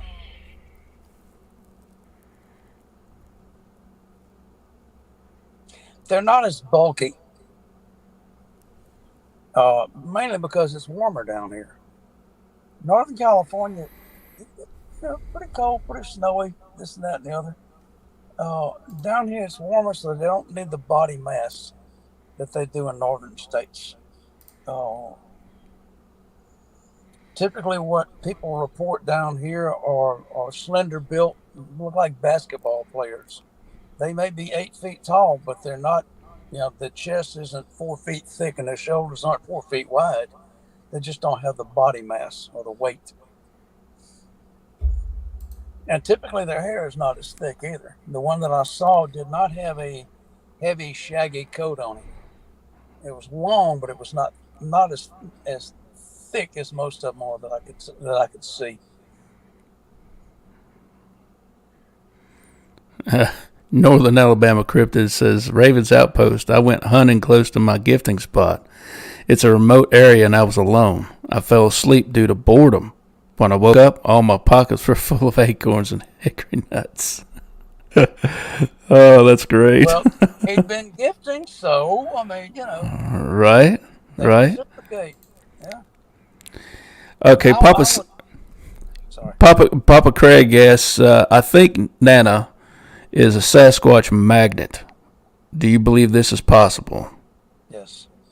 Yeah, me Yes. too. Me For too. some reason, and I don't know why, females attract Sasquatch. It may be that they've got a gentler vibration. They're not aggressive, testosterone loaded like the men are. They're easier to get along with or to contact, probably, because most women typically are more sensitive than men are. Men tend to block things like that off. That's I don't feel that. Don't no. No. Mm-hmm. Women, on the other hand, run on intuition typically, especially mamas. Oh yeah, Mamas, absolutely, mamas are tuned into their kids. Okay, absolutely. they pick up all kinds of stuff. Oh, we used to call my mama eagle ears, not eagle eyes, eagle ears, because we could be on the other end of the house doing something. She knew what we were doing. She could hear us. We whisper. She could hear us whisper. So we couldn't get away with anything, typically. Oh. Plus, my mama was sensitive. She could read thoughts. I know she could. Oh, it took me a long time to learn how to hide things from my mother because she knew when I was lying. She'd ask me a question. I couldn't lie to her. She knew. Whether she admitted she knew or not, she knew. So, yeah, women are probably easier to contact, easier to feel more comfortable with because of their gentle vibration for the most part. Right. Christy Sci-Fi, good example. Everywhere she goes, they're all around her. For some reason, Oh, That's somebody I'd like to talk to. yeah. She has a wealth of knowledge too. She doesn't put it out there very often. She knows a lot. She's experienced a lot. I've seen her on P3 Productions a lot. Yeah. She's been on it a couple of times. I like to have Gary and his dad on here too.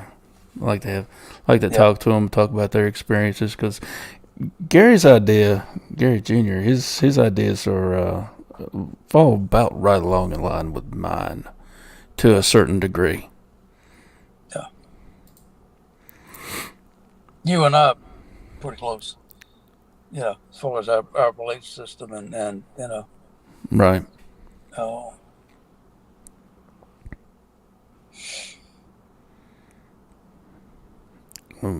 Let's see. I don't discount anything. Somebody tells me something. If I don't accept it at the moment, I'll put it in a box, a little metal box up here. Later, I'll take it out and look at it. Yep. And then put it back in the box again. May take it out 3 or 4 times before I ever discard it. And generally, I don't discard things very easy. It takes a lot for me to just go, no, I don't think so. Right. Everybody's experience is different.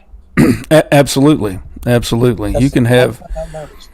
and it has a lot to do with perception too. Interviewing 3 kids in a car accident. They were all in the same vehicle. Yeah.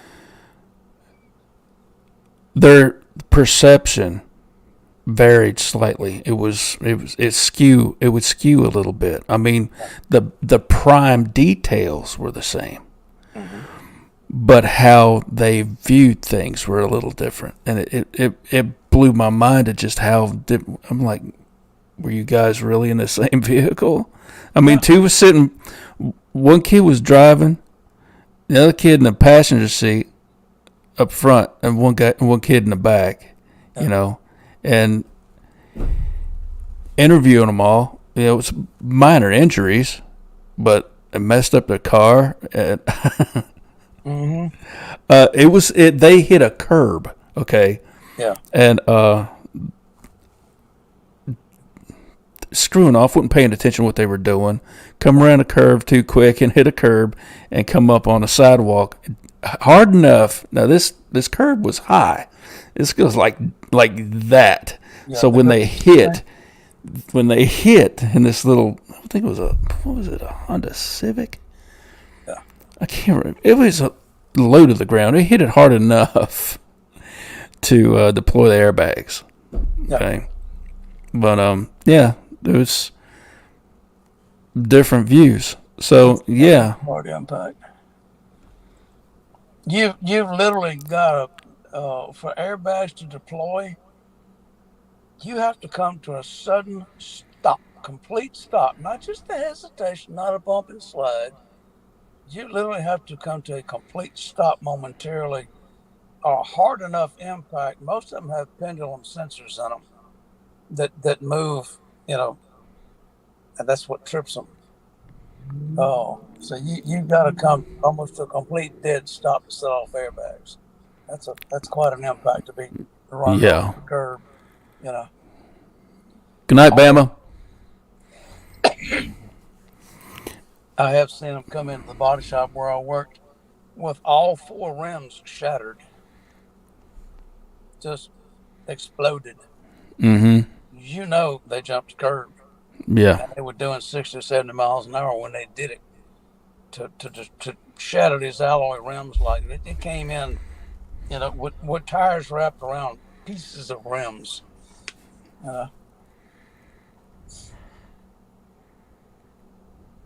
But yeah, perception is an empty. If you can line three people up, blow up something in front of them, and all of them are going to see something different. Yeah, to some degree. Some degree, they're all going to see an explosion. One of them's going to see this one happen over here. This one is going to see that happen over there. Yeah, that's why eyewitness testimony is not as reliable as you think it is. Right. But it's when you say, that you put everything in a box, you file it away. Yeah. That's why on this show I want to hear as many accounts as I can get a hold of. Yeah. And no matter how far out there they might seem. Yeah. And look, let's be honest. Some people are going to listen to your account and think, "Wow, that's out there." Mm-hmm. But that's cool though. Yeah, that's cool though. See, here's the thing. I know there are elements of this to your account here that's verifiable in different areas. Yeah. You don't have to prove anything. What I'm trying to get to is there are people out here. I know there are people out here who have had some experience that they can't reconcile, that they're having a hard time dealing with. That they're having a hard time wrapping their head around. Absolutely. Absolutely. And if someone can come on and tell their story, give their account, and it's that one little piece of the puzzle that says, wait, this happened to someone else? This is happening to someone else? Maybe they can get a little closure. Maybe they get a little peace of mind. And that's why I want to have as many people on as I can. Just let people know, hey, you're not alone. Because, I went through this for long enough. I don't have anything to prove to anybody. To be honest with you, I would like to help people the way other people have helped me along the line. You're coming on.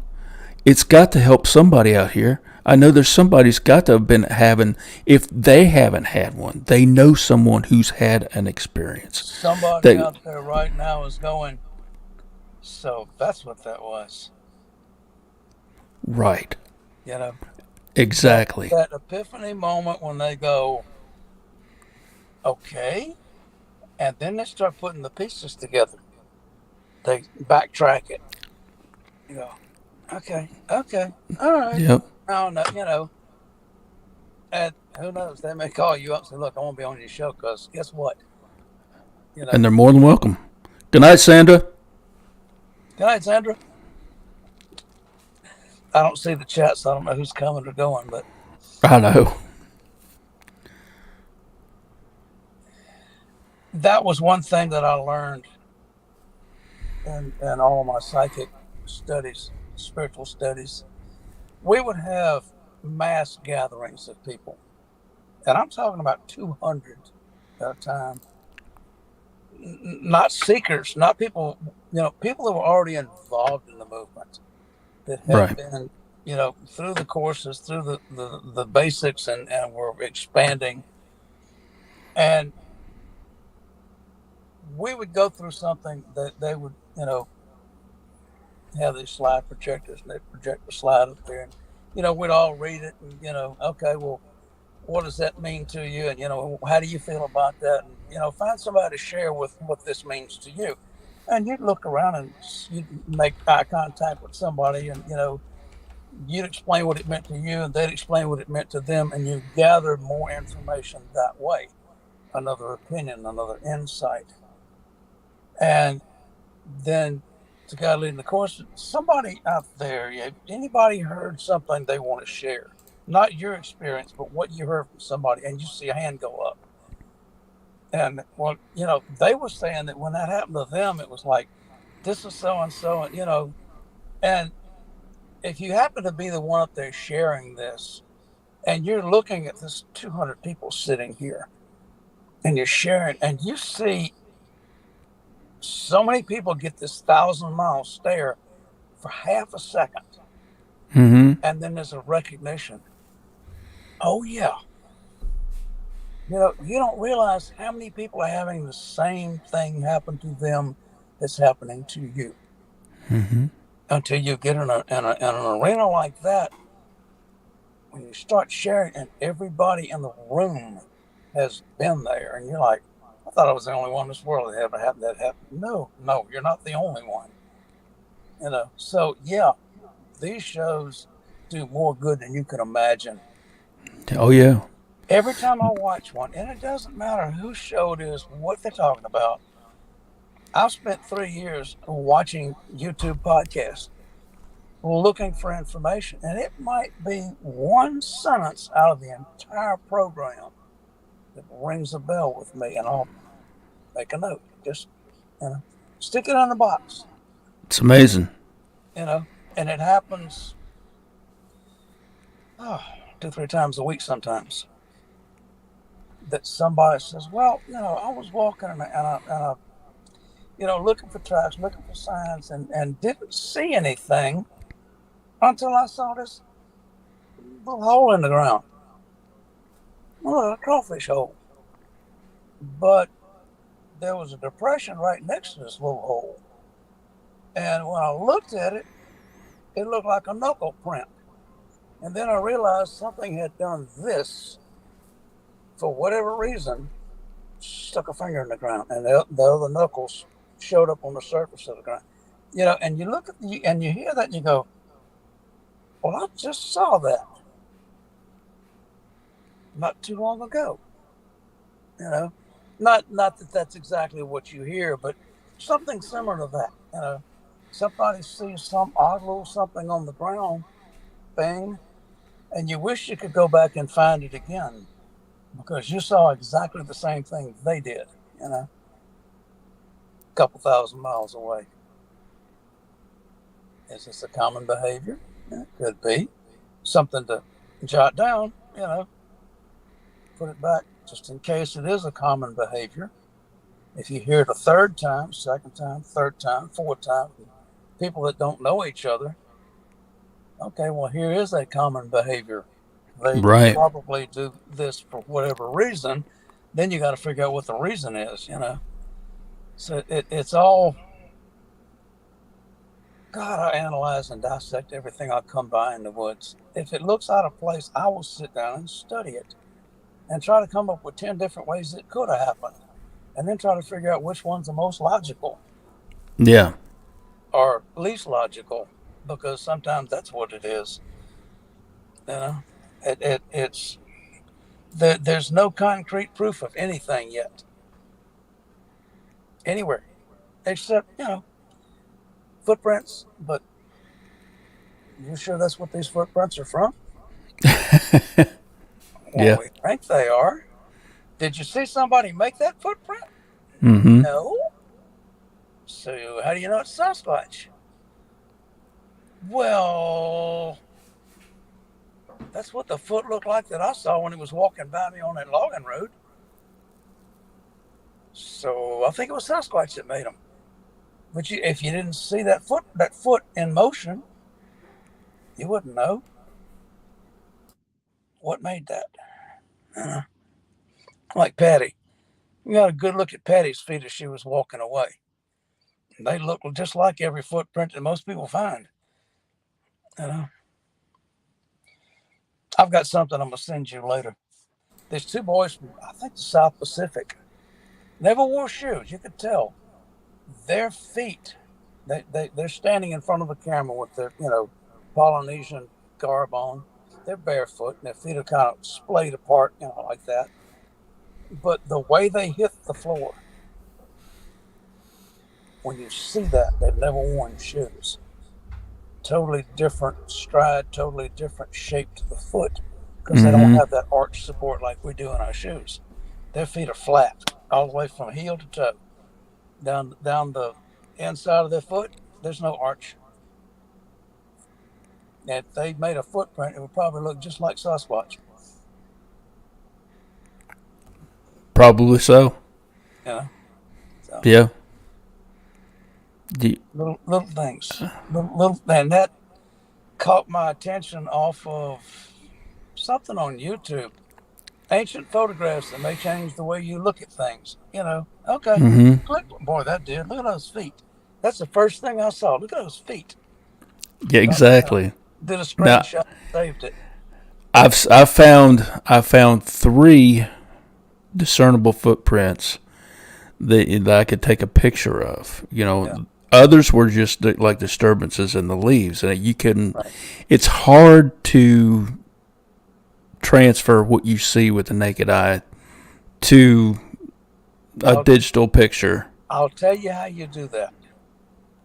It was explained to me by Shelley Covington, Montana, whatever her name is.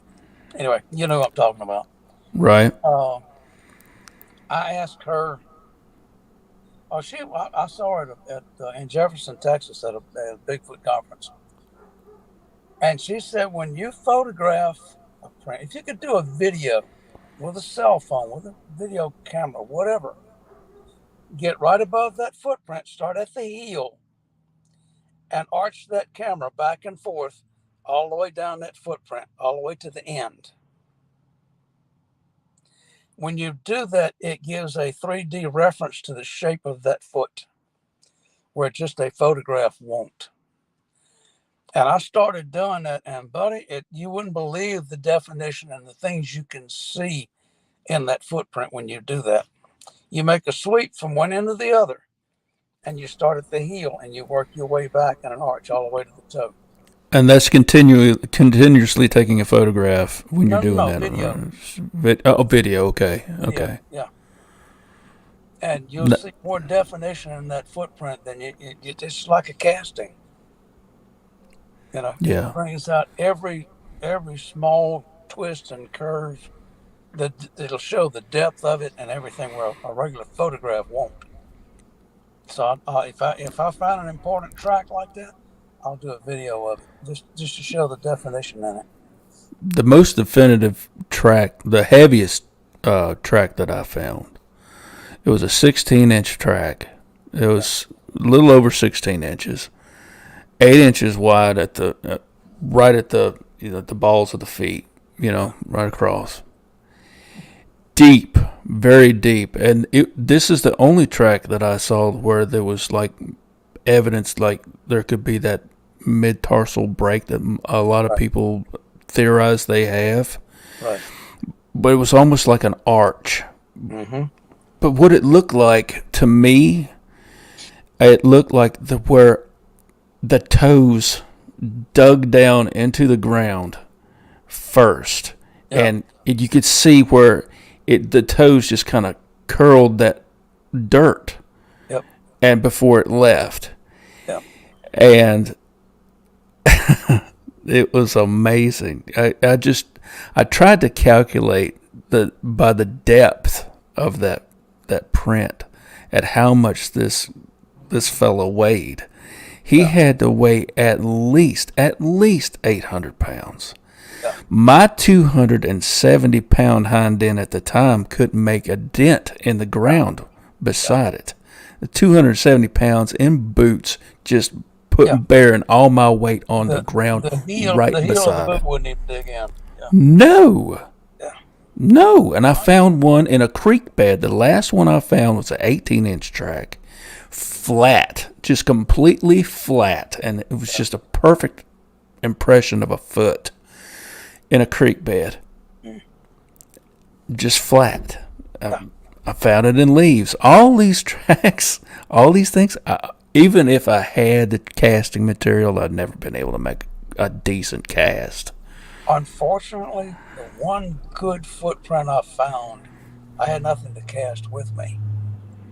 But I sat there. I mean, it was the leaves had been mashed down in the ground. Mm-hmm. Yeah. Wet leaves, they're pliable, they'll bend. I sat there and I picked the leaves out of it, one at a time, very carefully. And I did that sweet video of that track. I also took a photograph next to my foot. I think I sent you that one. That track was probably that deep. It was a good 3/4 of an inch deep. And this is on a clay bank above a creek. Oh, it was obviously raining wet when the track was made. Otherwise, the leaves wouldn't have bent and stayed stuck down like they did. Oh, but I wish I could have cast that track. I mean, it would have been perfect. Like you say, you could see where the toes dug in as it left, because the front of it was rolled up a little bit, like the toes had actually gripped as the foot was picked up and it took a step. Right. Now, I didn't have presence of mind to go looking for a second, third, or fourth track. This thing was walking down the top of this creek bank. I mean, right on the edge, like less than a foot from the edge, following this creek bank. Now, had I gone back or forward, either way, and looked close enough, I probably could have found half a dozen more. But at the time, I saw one, and that's all I needed to see. You know, I'm not like Ron White. If you see one, you need to see the rest of them. Oh, Yeah. you know, oh, I found that one. That was mine. That was it.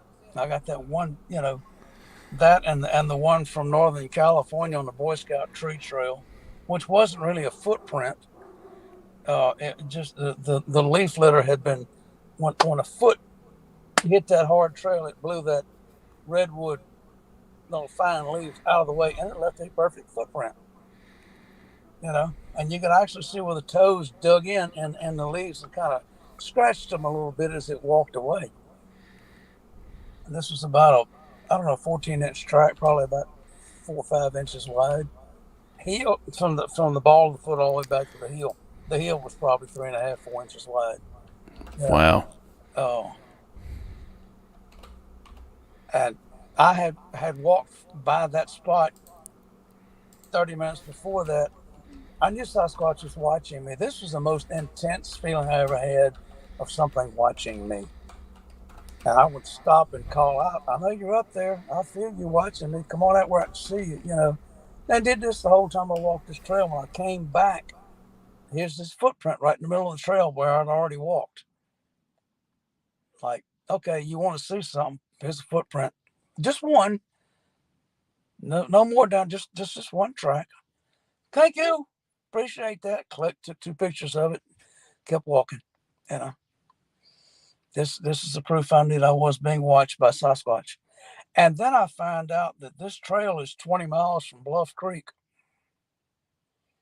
Found that out after I got back. If I'd have known, I might not have come back. I may have been still up there bumming around Bluff Creek, you know, looking for Patty. That's I somewhere I'd drove like by to. so many opportunities. It wasn't funny. Yeah, things that I found out about after I got back.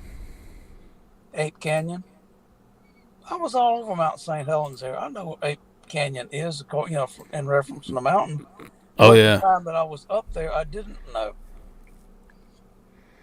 You know, didn't know the history. I didn't know any of this until I got back to Louisiana and really started studying. Going in depth on research and the history of them and the reports from everywhere. You know, and now I don't have the money to go back. Oh well. There's a lot of people coming in now, because usually I'm on at midnight, right? Yeah. So Okay. people are just now rolling in. Hey everybody. Hello. Welcome to the show. Yeah. You missed the good See ya. stuff, but I'm glad you made it. No. See, Miss from Hoffcast is over here. Welcome. Chrissy, she finally made it. Welcome.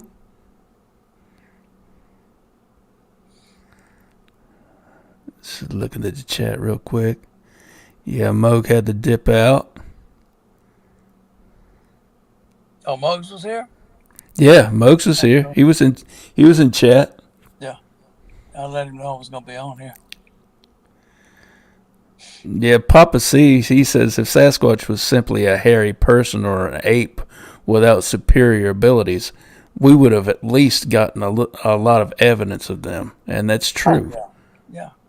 Yeah. If it were just a typical ape creature, yeah. Yeah. As long as the stories have existed about them, yeah, they'd have been discovered and documented long ago. Mm-hmm. Exactly.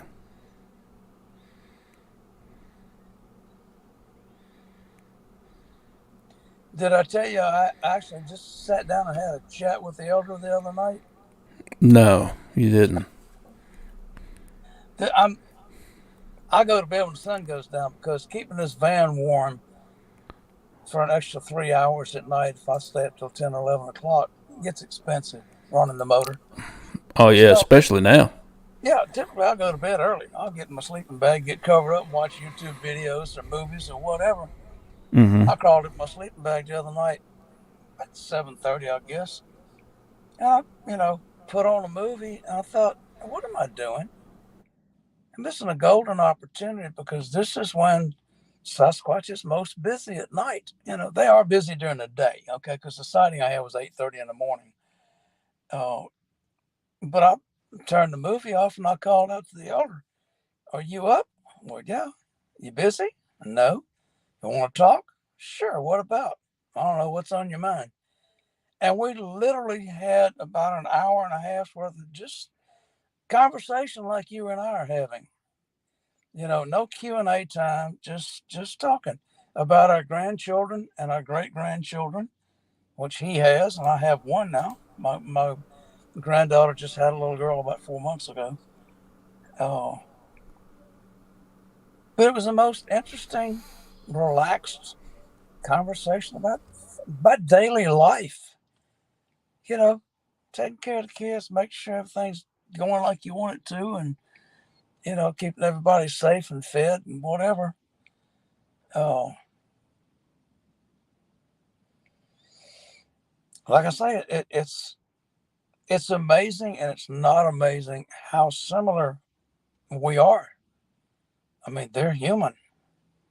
They're part human. We're full human. They're part human.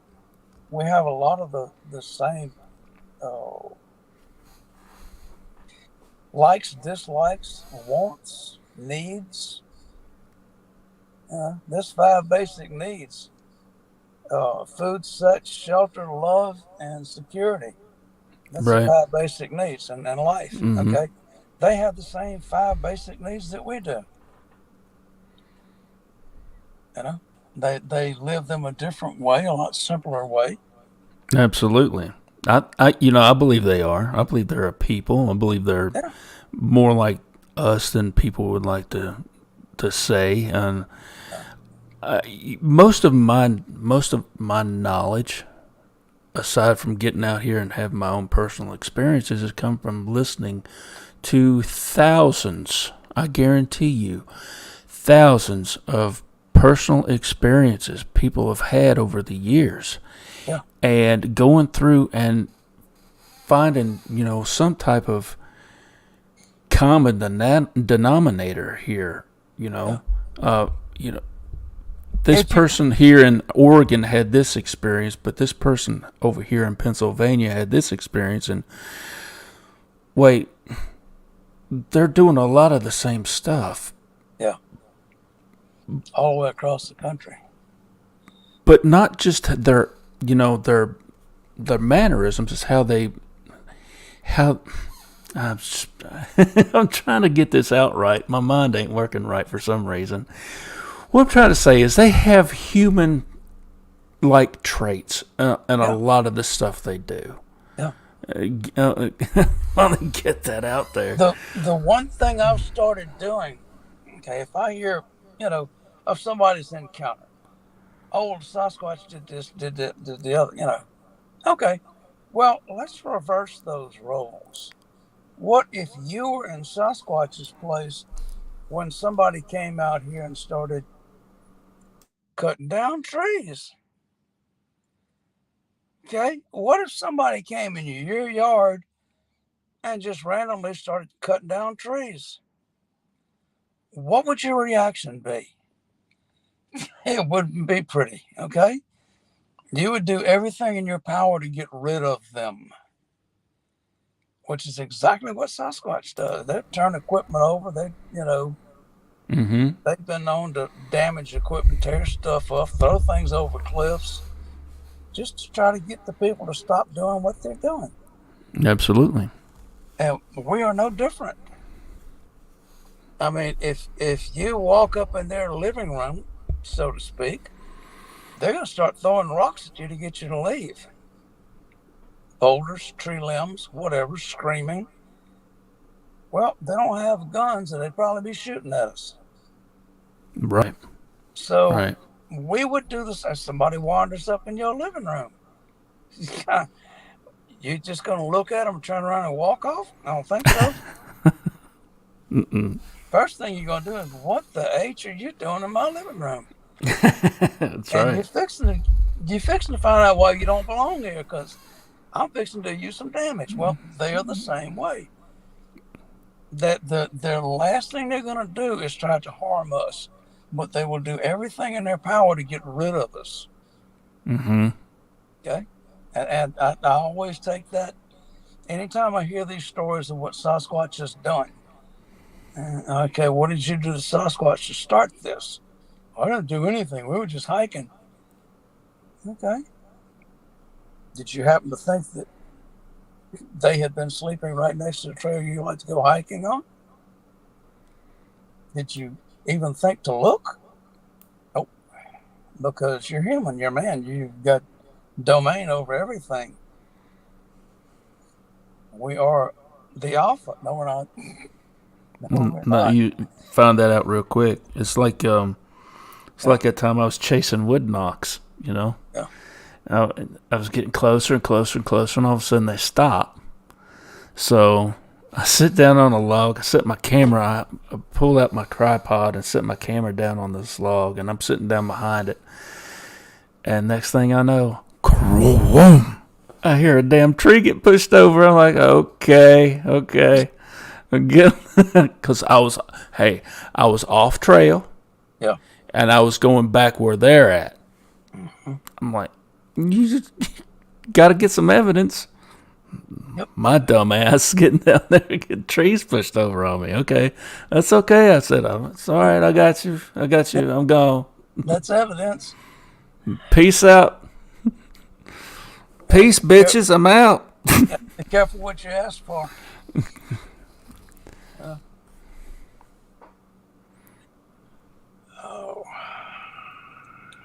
I would love to have a face-up encounter. Peaceful. Or just sit down with them. Me too. Me too. Share a bag of apples or whatever. Just a peaceful meeting where you encounter each other and you both stop and just look, and then you sit down and you pat the ground hoping they understand. Come sit down, visit with me. Say it out loud because they understand you. That's the key thing. They know what's in your mind. No matter what language you speak, they can understand it. Mentally, maybe not physically, but mentally. They know your intent. They know what you want. They know what you're going to do before you do it. Mm-hmm. So, be peaceful. Invite them to visit. I do. And I've been visiting a lot. All kinds of little prizes and gifts and stuff left around the van and wood knocks. Oh, did I tell you about the roar that I heard the other day? No, you did not. I got the bejesus scared out of me. I have a little cubby hole that I go park in when the campgrounds are full of hunters and there's way too much campfire smoke. Because of my COPD, I clear out. And I'll go back in this little cubby hole right off of one of the forestry roads. Well, it happens to be the path the garbage trucks take to the landfill. And they come through flying, buddy. They're doing 50, 60 miles an hour down these gravel roads loaded with garbage. And back and forth and back and forth and back and forth. And about 3 o'clock in the afternoon, everything shuts down. The garbage trucks stop running. The crews that work the landfill go home. Well, I had pulled up there, backed into my little spot, and I'm watching, parades. And about 3 o'clock, things kind of calmed down. And I don't know if I heard the sound before I saw the trucks, or I saw the trucks before I heard the sound. But these 3 trucks come from the landfill, and they are flying low, but like the devil was behind them. And I think after they went by, I heard this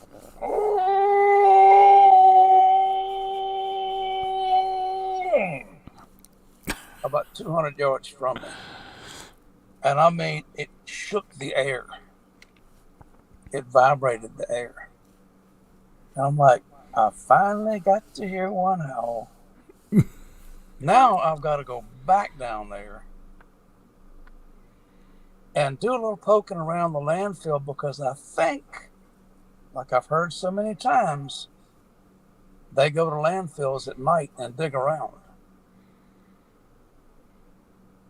I'm going to have to go down there with my Q-beam. See if I can shine up a couple of them. Just to see if that's what they're actually doing. Or maybe go down there on a Sunday when they're not running the landfill and walk around and look for tracks. See if I can find a pathway they're using to come and go in the woods. Don't know. But hearing that sound, I have no doubt what it was. There's nothing in the woods that can make that sound. Right. But them, okay? I've heard cows bellow. I've heard all kinds of things in the woods. Oh, yeah. Nothing like that. It's... I akin it to this. If you've ever smelt pot, you will never forget what that smell is. Right. Ever. Right. It's a unique odor to about anything. Pot smoke has got a unique odor. Yeah. And you hear that roar, howl, scream. You will never forget it. Mm-mm. No. Ever. No. Especially if it's like 50 or 60 feet from you. Like Carrie. I can imagine now what Carrie experienced without even knowing what the creature was from jump. Right. When it walked up and roared at him like that. Well, it was pretty close to Pyro. Pyro, last week, he was telling us how when he was a kid and it roared at him and his buddies it vibrated the liquid in his eyes. It was almost like it was just it was shaking his head. Yeah. I was like, wow, that's nuts. I could hear when it was over my shoulder, down in a holler behind me. I could hear it, and there was a vibration that went from it. Yeah. For the longest time, I thought I imagined it, And this is coming down behind me, over down the holler. I'm up on a ridge, and when it come, I'm holy shit. What is that? Yeah, here. Well, the concussion you feel in an explosion. Mm-hmm. You ever felt that? The shock? Absolutely. Well, imagine that shock that goes on for 15 seconds or more. Mm-hmm. Mm-hmm. Just that intensity that doesn't stop. Mm-hmm. That's pretty much what it's akin to. Because everything vibrates. As far away as this creature was, and I say 200 yards, it may have been 300, it was a ways back. And there was woods between us, okay? And I could still feel it in the air. I mean, it didn't, penetrate me, anything, but you could literally, you could feel it in the air. It was that intense. Mm-hmm. So I have no doubt what it was. The only other time I heard that, I had some friends come up and they did some call blasting the first night they were at the campground. And I think it was the first time or the second time they blasted the Ohio Sounds. And no sooner than that stopped, probably 150, 200 yards across this pretty much open woods into a thicket, we got a reply, and it sounded just like the Ohio Sounds. But that air raid siren type sound. 3 seconds into it, the coyotes covered it, and you couldn't hear it anymore. And the guy that was with him, oh, he got pissed. Oh, some friggin' coyotes, they wanted to get a recording. They had recorders going, and the coyotes just drowned it out. Oh, he was mad. And we never got another reply. We blasted the next night. We never got another reply. And I know who that was. That was that big alpha male, the one that told the female not to talk to me anymore. Right. I saw his eyes in the back windows of my van one night. I had this little rubber squeaky toy. It was a rabbit, a blue rabbit, big old ears, okay, and about the size of a grapefruit. And if you squeezed it just right, you could get this 10-second long squeal out of it. Well, I'm sitting in the van one night in the same place where I got the handprint on the side of the van. I got the side window open. It's warm weather. And I stuck that rabbit up to that window and gave it a squeeze. And I let it just squeal as long as it wanted to. And then covered it up and let it suck air back in so it wouldn't make any noise. Put it back to the window and squeezed it again. And within about 30 seconds, maybe a little longer, I looked up at the back glass, and the distance between the two windows is probably about 8 inches wide, where the two doors come together. Okay, it's 6 inches, 8 inches wide. About an inch further out on either side, I saw these two silver dollar size, bright red and glowing spots right up against that glass. I didn't have presence of mind to pick up a camera. Oh, yeah. But I glanced out and I looked back up and it was gone. And I'm like, okay. And I started moving my head back and forth, up and down, trying to recreate that. I thought I had a reflection from something because I've got, red lights up on the dash, and, with voltage converters plugged in and stuff. Thinking that's what I had seen. I could not recreate it. These eyes were 10 inches apart. Damn. Think about that. On either side of this division bar between the two glasses, an inch past that bar on either side. And they were the size of silver dollars. Well, they were bigger than silver dollars. And glowing red, almost flame-looking red, glowing. The only thing I could think is that alpha male came to see what was in trouble. And when it walked, I had enough light on inside the van. When it walked up and looked in the back window of the van, it could see me and see that there was nothing else in here with me, and turned around and walked off. Now, did I get out to find out what it was? No, darling. Not me. I wasn't about checking the doors to make sure they were locked. And that's the last time I squeaked the little blue rabbit. The hell with that, man. Ain't doing that again. The hell with that. I'm just trying to I'm trying to wrap my head around that. Just 10 inches wide. That's an inch. Right there. Yeah. Between my eyeballs. That's about an inch and a half. Yeah. 10 inches. Yeah. God damn. That division bar back there, between the glasses is at least 6 inches, if not 8 inches wide. I think it's about 8. And these eyes were an inch further out on either side of that division bar. So they were at least 10 inches apart. Which means that head was probably 14 to 16 inches wide. Just to encase eyes that are that far apart. That's twice the size of our head. Absolutely. Plus, That hadn't been sitting on a set of shoulders about 5 foot wide. When I asked the female Sasquatch that I was talking to about her son, I said, I estimated him to be about 7 feet tall. She said, that's close. I said, how big is his father? She said, half again taller. So 3.5 feet added on top of that 7. He's about 10 to 10.5 feet tall. And his eyes are 10 inches apart. You want to meet that in the woods in the dark? I wouldn't want to meet it in the daytime. even on good conditions?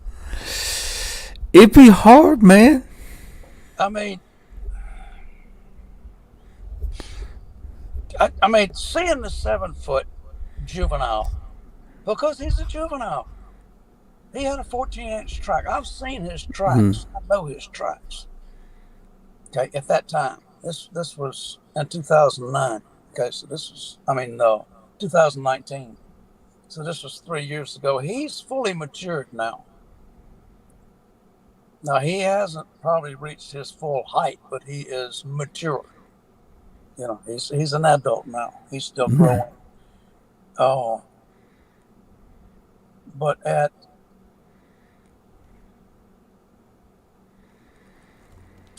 probably about 5 years old, maybe 6 at most,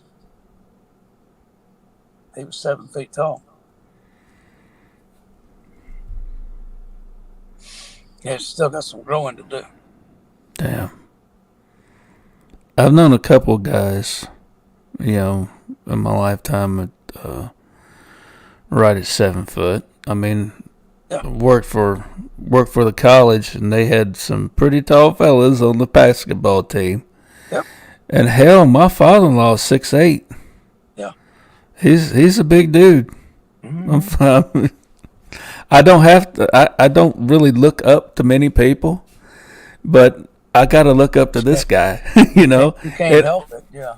And I do actually think about this now. I used to not. It was 8 years ago. It wouldn't even, in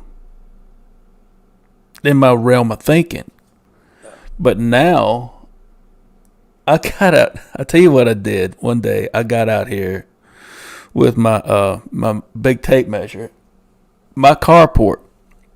I measured the doorway to my carport, and that 10-footer would have to kind of like duck in. Oh yeah. And I'm like, holy crap! I just tried to imagine that. They're typically around 8 feet, something like that. Right. Yeah. Yeah, you'd have to duck to come through that doorway. You're talking about working with people or being around people. I worked with a guy named Phil Guidry. He was a carpenter, industrial carpenter, worked in the plants. Phil was 6'8", and just as wide as he was tall.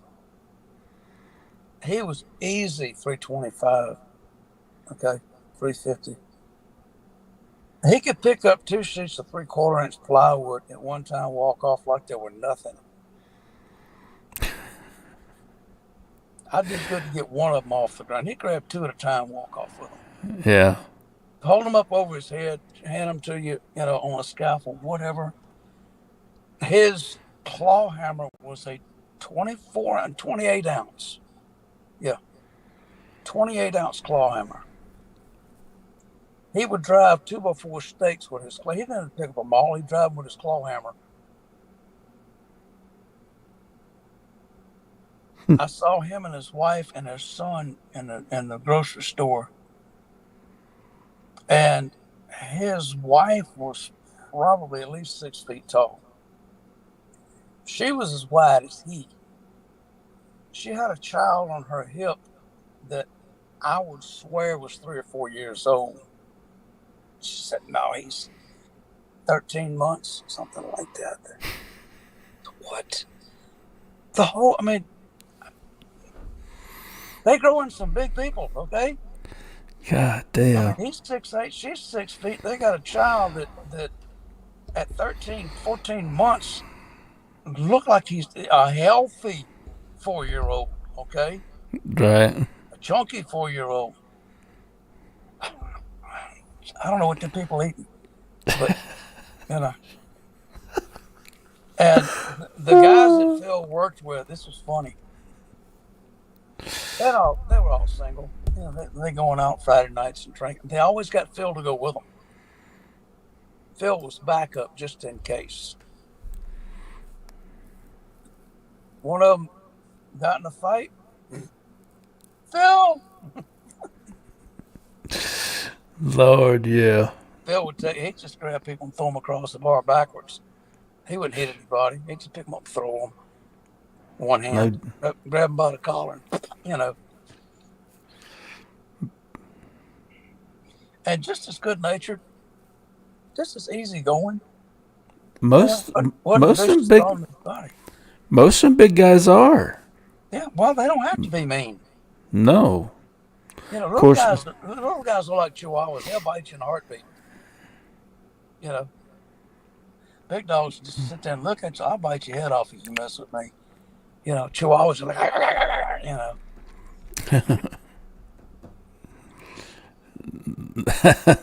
no real situational awareness, no personal awareness at all. And they think they're a Rottweiler. And the big dogs, the ones that go 120, 130, the shooting, the mastiffs and things like that, they just look at you like, go ahead, mess up. I will end your life. Mm-hmm. They just got to look at you like, okay, we're good. Sasquatch would be the same way. If you mess up and happen to walk into their turf, I doubt they'd even get up. They just cut you a look like leave or die. Okay, we're good. For real. I'm out of here. Richie Evans, hey, how's it going? He said, Raven Clan, hello. Dude, hello to you. I like that term. Hope you don't mind if I just kind of latch on to that. I like the Raven Clan. Clan? Yeah, this is the Raven Clan here tonight. This is great. We're creeping. We are at 2.5 hour mark.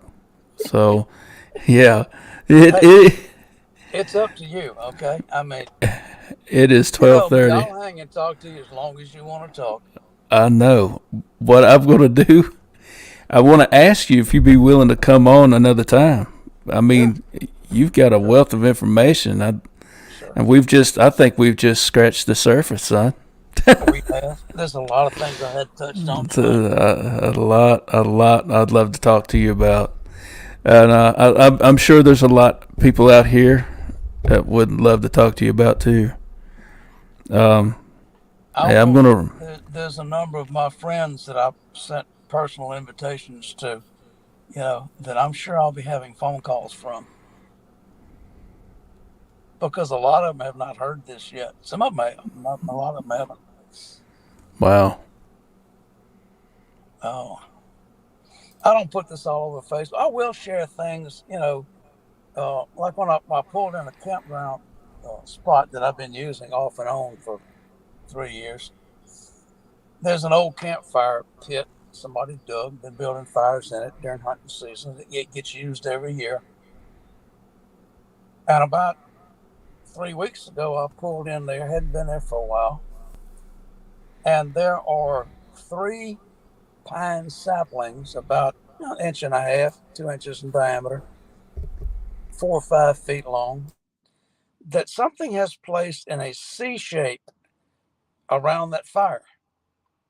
Three sticks, two of them parallel, one of them crossing the other around the fire. And there's a couple of other pine branches laying around. And I looked at that and I'm like, no human would do that. What's the point? If a human's going to play around a fire, they're going to lay them on top of where the fire used to be. These surrounded the fire, or where it used to be. So I called out to the little girl that's been keeping up with me all these years. And I said, "Did you do that?" She said, "Yes, I did." I said, "Okay, but explain the significance to me." She said, "We came to visit you and you weren't here. The three sticks represent us. The fourth stick laying outside off to the side represents you. You were not here." I said, "Okay." I said, "So if I take that stick and lay it and close that C shape in with the fourth stick representing our friendship, would that be okay?" She said, "Yes, it would." So I did. And then I left apples out for her. She never did come get them. I finally left one apple there. I went back and ate one of them. But I left one apple there when I left. And I went back about a week later. That apple is gone. There's no sign that anything ate it right there. No squirrel, no bird, no bear, because a bear would just chew it up and there'd be apple everywhere. Something came and got that apple and took it away. Well, I think it was her. But unfortunately, she can't talk to me anymore, so I don't know that for a fact. Why can't she talk to you anymore? Papa said no. Oh. He cut the whole family off. Her, she's got uh, two brothers and two sisters, and none of them can talk to me anymore, including Mama, because he said no, no more. He does not trust me, and he will not allow them to talk to me. Huh. And it's not just me. He doesn't trust people in general. He said they're deceitful. They'll lie to you. They'll, you know. He said, I don't trust them. Well, he's not wrong. I No, mean, he's not. I totally get it. I Yeah. totally Oh, get it. when he said it, I completely understood what he meant. Yeah, I agree. I agree. You're not wrong, and I'm sorry that you feel that way, that you had those experiences, but I am not one of those people. He says, "Yes, you are. You just don't know it. Yes, you are." Okay. He said, "When the chips are down, you'll lie, you'll cheat." I said, "You're right." He said, "See?" I mean, cold hard logic, Yeah. and that's the way they deal. Their justice system is in the family. If you mess up, you got Papa to talk to. Papa don't play. Now, if Papa messes up, the clan's got him. If he does something serious enough, he gets punished. And if it's really serious enough, they'll take him out. And one of their taboos is harming a human, because they know that will bring nothing but grief. Because if they harm a human, more humans are coming. Right. So that's priority with them. Don't harm a human. Now, some of them do. Some of the clans don't care. They are. I've got insights on them that I can't share right now. Oh, there's some of them that's just downright evil. And I'm not talking about just bad blood. They're evil. They're demonic. You hear about them. You hear the horror stories about something. That's them. And the good ones do not associate with them at all. They have nothing to do with them. I will ask you this one last question here for everybody. What other? Do you know of any other cryptids that they have associated with, or they have had run-ins with? Yeah. Say, Dogman, Gugway especially. The Gugways are mutations. They're a absolute mutation of Sasquatch. The genetics that went wrong, and the majority of them are vicious. Now, some of them are not. Christian Sci-Fi will tell you that some of them are not that way, but the majority of them are. They're genetic mutation. Something went wrong somewhere in their blood, and they're bad. Typically, they don't associate with them because they're bad. right. Oh, they give them their own territory. They leave them alone. Dogman is an open question. And Elder just said we need to talk about that. Keep your mouth shut. Okay. Okay. That's. I would like to know what they feel about. And I hate the term dog man, but as much as I hate Bigfoot, I'll be honest with you. I freaking hate it. Rougarou? The rougarou. I like that much better. Loup-garou. The French version is loup-garou. Loup-garou. Yeah. The rougarou is a Cajun aberration of the name. But the loup-garou in French is literally man beast or the werewolf. Werewolf, yeah. The legend of the werewolf.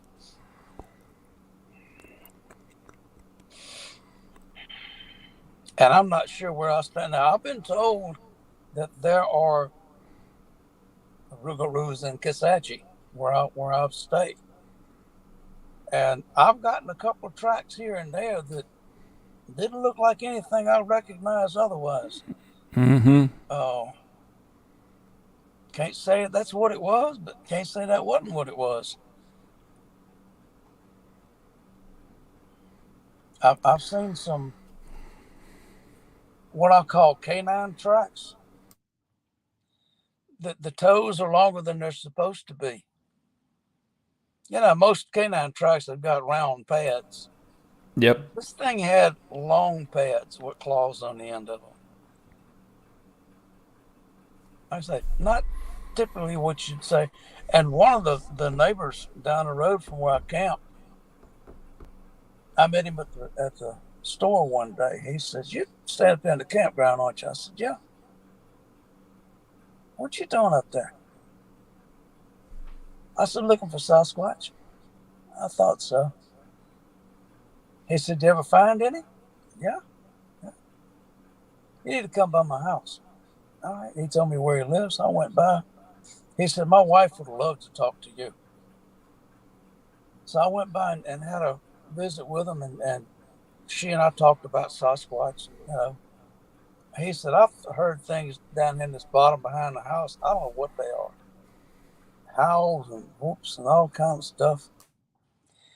And his grandson's sitting there, and he says, "Tell Mr. Claude what you saw." And this little boy said he was out in the yard. They got a fenced in backyard. He was out in the yard, and he said, "I looked under the oak tree that was a good 60, 70 feet from that fence." And he said there was something standing there about 3 or 3.5 feet tall on its hind legs. And I say hind legs because it looked like a dog standing up. Had a long bushy tail behind it, and it literally standing on its hind feet. And it wasn't wobbling, it was walking on its hind feet. Kind of gray colored. And he said, I turned and ran in the house, and I don't know where it went. I said, "It sounds like you've seen a young dog man, a pup, 3.5 feet tall. That's a little one." I said, "Just be sure you got a gun with you if you go out in these woods." He said, "I don't go in the woods around here. There's hogs everywhere." His grandpa feeds hogs, and he baits them up to the backyard and shoots them. He puts corn and leftovers and stuff for the hogs to come up and eat. And when they come up, he shoots them and puts them in the freezer. Easy way to hog hunt. Oh, and I asked him, I said, "Can we go walk in these woods down towards that creek, see if there's any tracks down there?" He said, "Man, with the hogs around there," he said, "I wouldn't go down there." All right, that's on you. I thought we go investigate. He said, "No, I'll just assume that's what it is by the howls and growls and stuff that I hear." Well, the howls and growls and stuff he hears may not be Sasquatch if he's never seen a track. It could be Dogman. If his grandson saw a little one in the yard, and this is about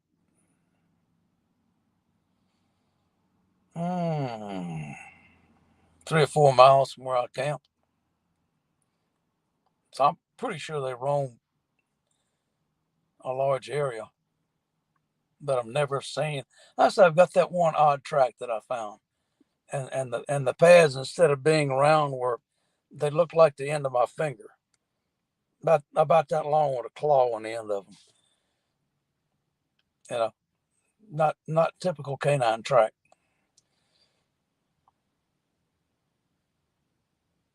So I don't know.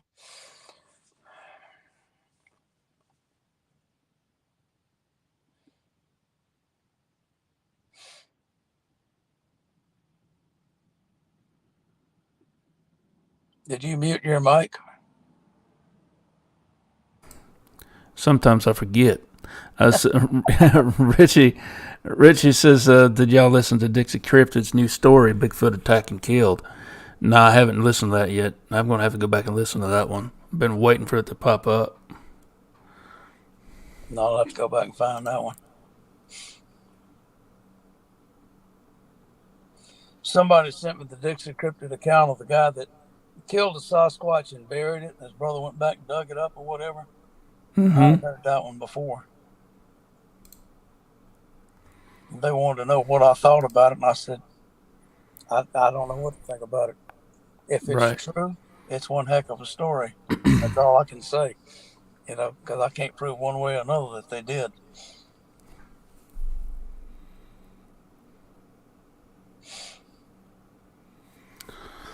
I'll tell you what, it is 12:45. I need to get my butt in the bed. Yeah. I'm trying to, I normally had these Wednesdays at midnight, just like on Fridays, but with me having to get up with my son, get him off to school, and I've got, other stuff to do too. it's just a little late to be up all night. Because you getting like, by the time I get wound down after a show, 2:30, 3 o'clock, I'll be getting off, and hell, it's after I get wound down, 4 o'clock in the morning. Yeah. Yeah. I have to get up at 7. No. And go all day. I do have the luxury of sleeping in if I want to, but I can't. My eyes pop open at 5:30, 6 o'clock, and I might as well get up because I'm not going back to sleep. Right. I'll get up, start the van, turn the heater on, go back to bed till the van warms up, but other than that, I'm up, No. Well, I'm going to call it a night. Ladies and gentlemen, Claude, so glad you were able to make it, and thank you for sticking around so late. I know you're supposed to have been in a bed about 2 hours ago. Well, I cheated. I took a nap this afternoon while I was waiting. I got my business taken care of by about 7 o'clock, and I said, nap time, That's right.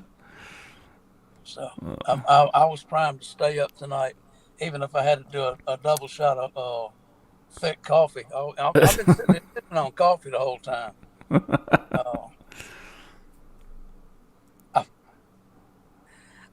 One summer morning, I wanted coffee, but I didn't feel like drinking something hot.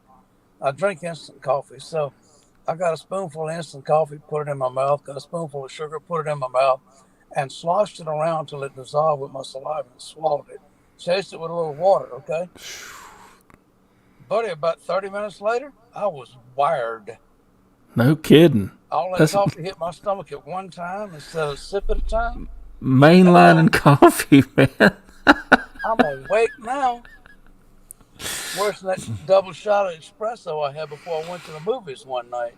Lord Jesus. That was a mistake. Well, it was late. I mean, it was like 8, 9 o'clock before the movie started. So me and grandson went by this little coffee shop, and he didn't get any coffee. He got something else to drink, a couple of cookies. And I said, "You got espresso? Yeah, give me a double shot." That double shot was in a cup about that tall. Okay. That's all. It's like, whatever. I started sipping on that. It's pretty good, It was strong, but it was good. And I drank that whole little cup. Like, chase that with a little water. That'll be good. Yeah, about 30, 45 minutes later, I didn't go to sleep till 4 o'clock the next morning. No doubt. After off at midnight. Anyway. Yeah, you got to go. You know me, I'll keep talking. It's okay. Like I said, if you'd be willing to come back, we'd love to have you back. Yes, sir. Anytime. I've enjoyed this.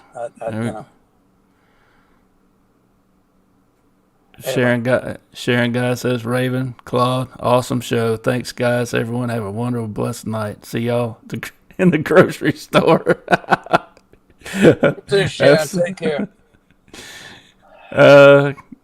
Hiker X says, good night, Lee. Great show as usual, and thanks to Claude for sharing his encounters and knowledge with us. Everyone have a good night. And all right, guys, I appreciate you. Once again, thank you, Claude, for coming on and sharing your story. And like I said, you're welcome, man. And thank everybody who shows up tonight and who shows up every night. You guys is what makes this machine run. You're the oil in the cogs, man.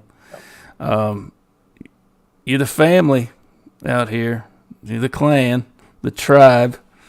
If I can't say thank you enough for coming out and hanging out. And Friday night, midnight, will be another episode of The Raven's Eye. And until then, everybody, y'all stay safe out there. And I love you, mean it.